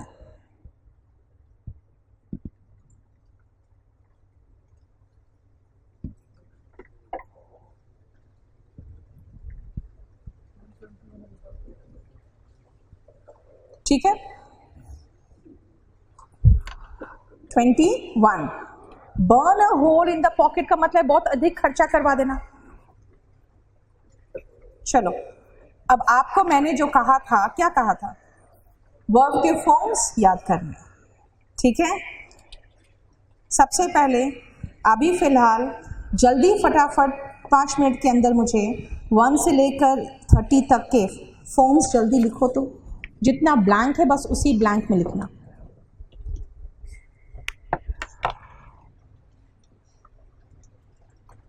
Pen दो, एक पेन लाओ, पेन।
स्विंग का नाउन में मतलब क्या है?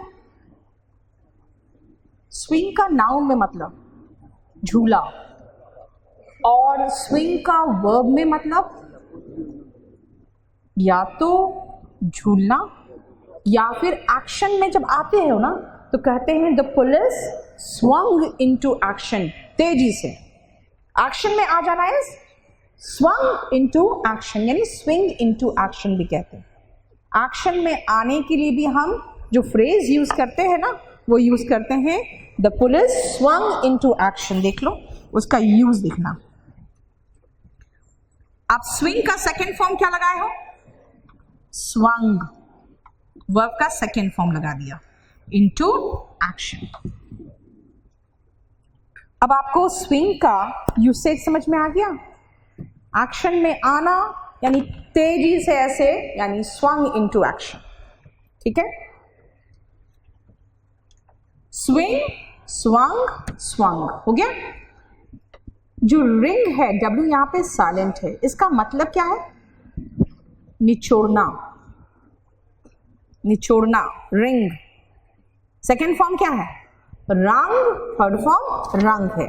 चलो यही रिंग का मैं घंटी बजाने की बात कर दूं तो इसका सेकेंड फॉर्म क्या लगाऊंगा? यस, देख लो, रंग, रंग हुआ है ना।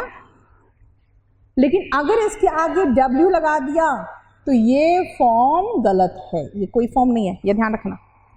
इसीलिए रिंग रैंग रंग है, लेकिन WRING उसका भी प्रोनाउंसिएशन रिंग ही है, लेकिन उसका मतलब निचोड़ना है, उसका रंग रंग है। इतना ध्यान से कभी देखते हो? कभी ध्यान दिया इस चीज पे? नहीं दिया।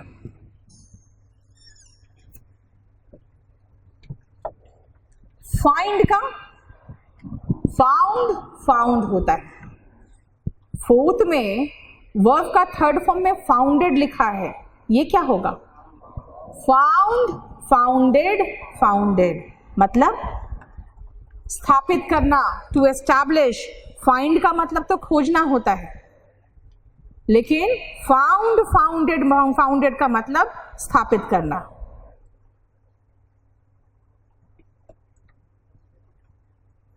ठीक है, फाउंड, फाउंडेड, फाउंडेड समझ में आ रहा है? फॉल का क्या होगा?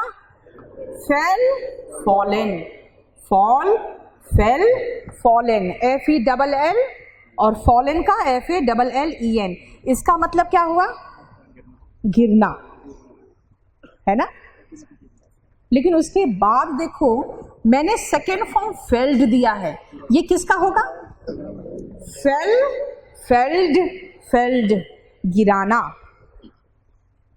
है ना। क्या है इसका? फेल्ड हो गया, फेल्ड, फेल्ड किसका? फेल का हो गया, फेल, फेल्ड, फेल्ड, इसका मतलब गिराना। फॉल, फेल, फॉलन तो गिरना हुआ। अब बिफॉल सुनो, बिफॉल का भी वही होगा जो फॉल का था। फॉल का क्या था? फॉल का था फेल, फॉलन, तो बिफॉल का क्या होगा? वही होगा, बिफेल, बिफॉलन।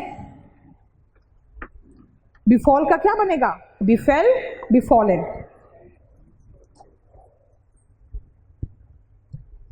अभी बता रही हूं, क्योंकि फेल नहीं है ना। अगर देखोगे तो बिफॉल का कई बार आपको कुछ बुक्स में बिफेल्ड, बिफेल्ड भी दिया हुआ है, ठीक है ना। लेकिन मेरा है कि बिफेल हो गया तो फिर फेल्ड कैसे लगाए हैं? तो बिफॉल, बिफेल।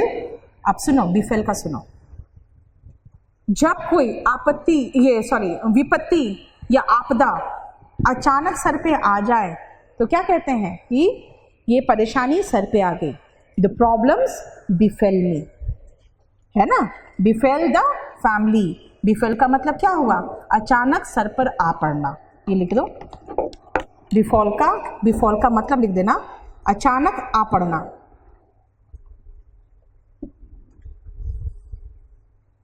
अचानक आ पड़ना, और ब्रैकेट में लिख देना जैसे कोई परेशानी, आपदा इत्यादि। हाँ, तो ठीक है ना, जैसे आ जाना, कोई परेशानी आ जाना, ऐसे कर दो, ठीक है। फ्लाई का क्या होगा? Flu phloem, fly flu phloem. तो फ्लो का क्या होगा? Flow flowed flowed, ED ED लगा दो। फ्लाई फ्लू फ्लोन है, FLEW है और FLOWN है, लेकिन फ्लो में कुछ नहीं किया, सिर्फ ईडी ईडी लगा दिया। ब्लो का ब्लू ब्लोन, फ्लो का फ्लोड फ्लोड है, लेकिन ब्लो का क्या है? ब्लू ब्लोन है। स्टिक का मतलब एक तो डंडा होता है, छड़ी, और यहां पे वर्ब के रूप में क्या है? चिपकना। स्टिक का stuck stuck, stick stuck stuck, है ना। और स्ट्राइक का ऐसे नाउन में मतलब क्या है? स्ट्राइक का हड़ताल, स्ट्राइक का नाउन में हड़ताल है, लेकिन यहां वर्ब है, यहां पे इसका मीनिंग क्या होगा? चोट पहुंचाना या प्रहार करना, है ना। स्ट्राइक प्रहार करना या चोट पहुंचाना। स्ट्राइक का वही सेम करो ना, स्टिक का स्टक स्टक किया था ना, तो स्ट्राइक का स्ट्रक स्ट्रक कर दो, बस वही सेम चीज में आर लगा दो। स्टिक का स्टक स्टक किया तो स्ट्राइक का स्ट्रक स्ट्रक कर दो। समझ में आ रहा है? एफेक्ट का एफेक्टेड, ईडी लगा दो। ईडी ईडी लग गया, इसका मतलब क्या हुआ? प्रभाव डालना, है ना, टू इन्फ्लुएंस, प्रभाव डालना। और जो ई वाला इफेक्ट है ना, ये खासकर नाउन है, लेकिन अगर वर्ब की बात करोगे तो इफेक्ट का मतलब परिणाम होता है। तो परिणामित करना यानी वो चीज इफेक्ट में लाना इज इफेक्टेड, इफेक्ट में लाना, परिणाम में लाना इज वर्ब। इसीलिए इफेक्ट में भी कुछ नहीं होगा, ईडी ईडी लग जाएगा। लेकिन आपके एग्जाम के हिसाब से क्या इंपॉर्टेंट है कि ए वाला वर्ब है और ई वाला नाउन है, इसका याद रखना बस, वो मैं आपको करवाऊंगी। फ्ली का मतलब भाग जाना। चलो एक बात बताओ, रन अवे का मतलब भाग जाना होता है। रन अवे हो गया फ्ली, मैं फ्ली के साथ अवे लगा दूं? नहीं, क्यों? पता है, जहां पर आप किसी वर्ड के साथ किसी को लगाकर एक नया वर्ड बनाते हो और उसके साथ फिर वही वर्ड लगा देते हो ना, अगर ऐसा काम करते हो तो इसको हम लोग कहते हैं सुपरफ्लुअस। सुपरफ्लुअस का मतलब होता है जितना जरूरी उससे ज्यादा का इस्तेमाल। देख लो, ये सब सुपरफ्लुअस हो गया। वेट फॉर मिलकर अवेट बनता है, कम इनटू या गो इनटू मिलके एंटर बनता है। एंटर मतलब अंदर आना, फिर इनटू क्या करे? रन अवे मिलके फ्ली बना, कम बैक मिलके रिटर्न बना, रिटर्न के साथ बैक लगा देंगे ना, तो इसी को कहते हैं सुपरफ्लुअस। और ये आपके वॉल्यूम 2 में है। हर चैप्टर में एक एक जहां जहां सुपरफ्लुअस आएगा वहां वहां मैं बताते जाऊंगी। पूरा मिला के एक साथ सुपरफ्लुअस देखोगे तो आप वो चैप्टर देख सकते हो। और सुपरफ्लुअस का मतलब होता है more than what is needed, जितना जरूरी उससे ज्यादा का इस्तेमाल, जितना जरूरी उससे ज्यादा का इस्तेमाल।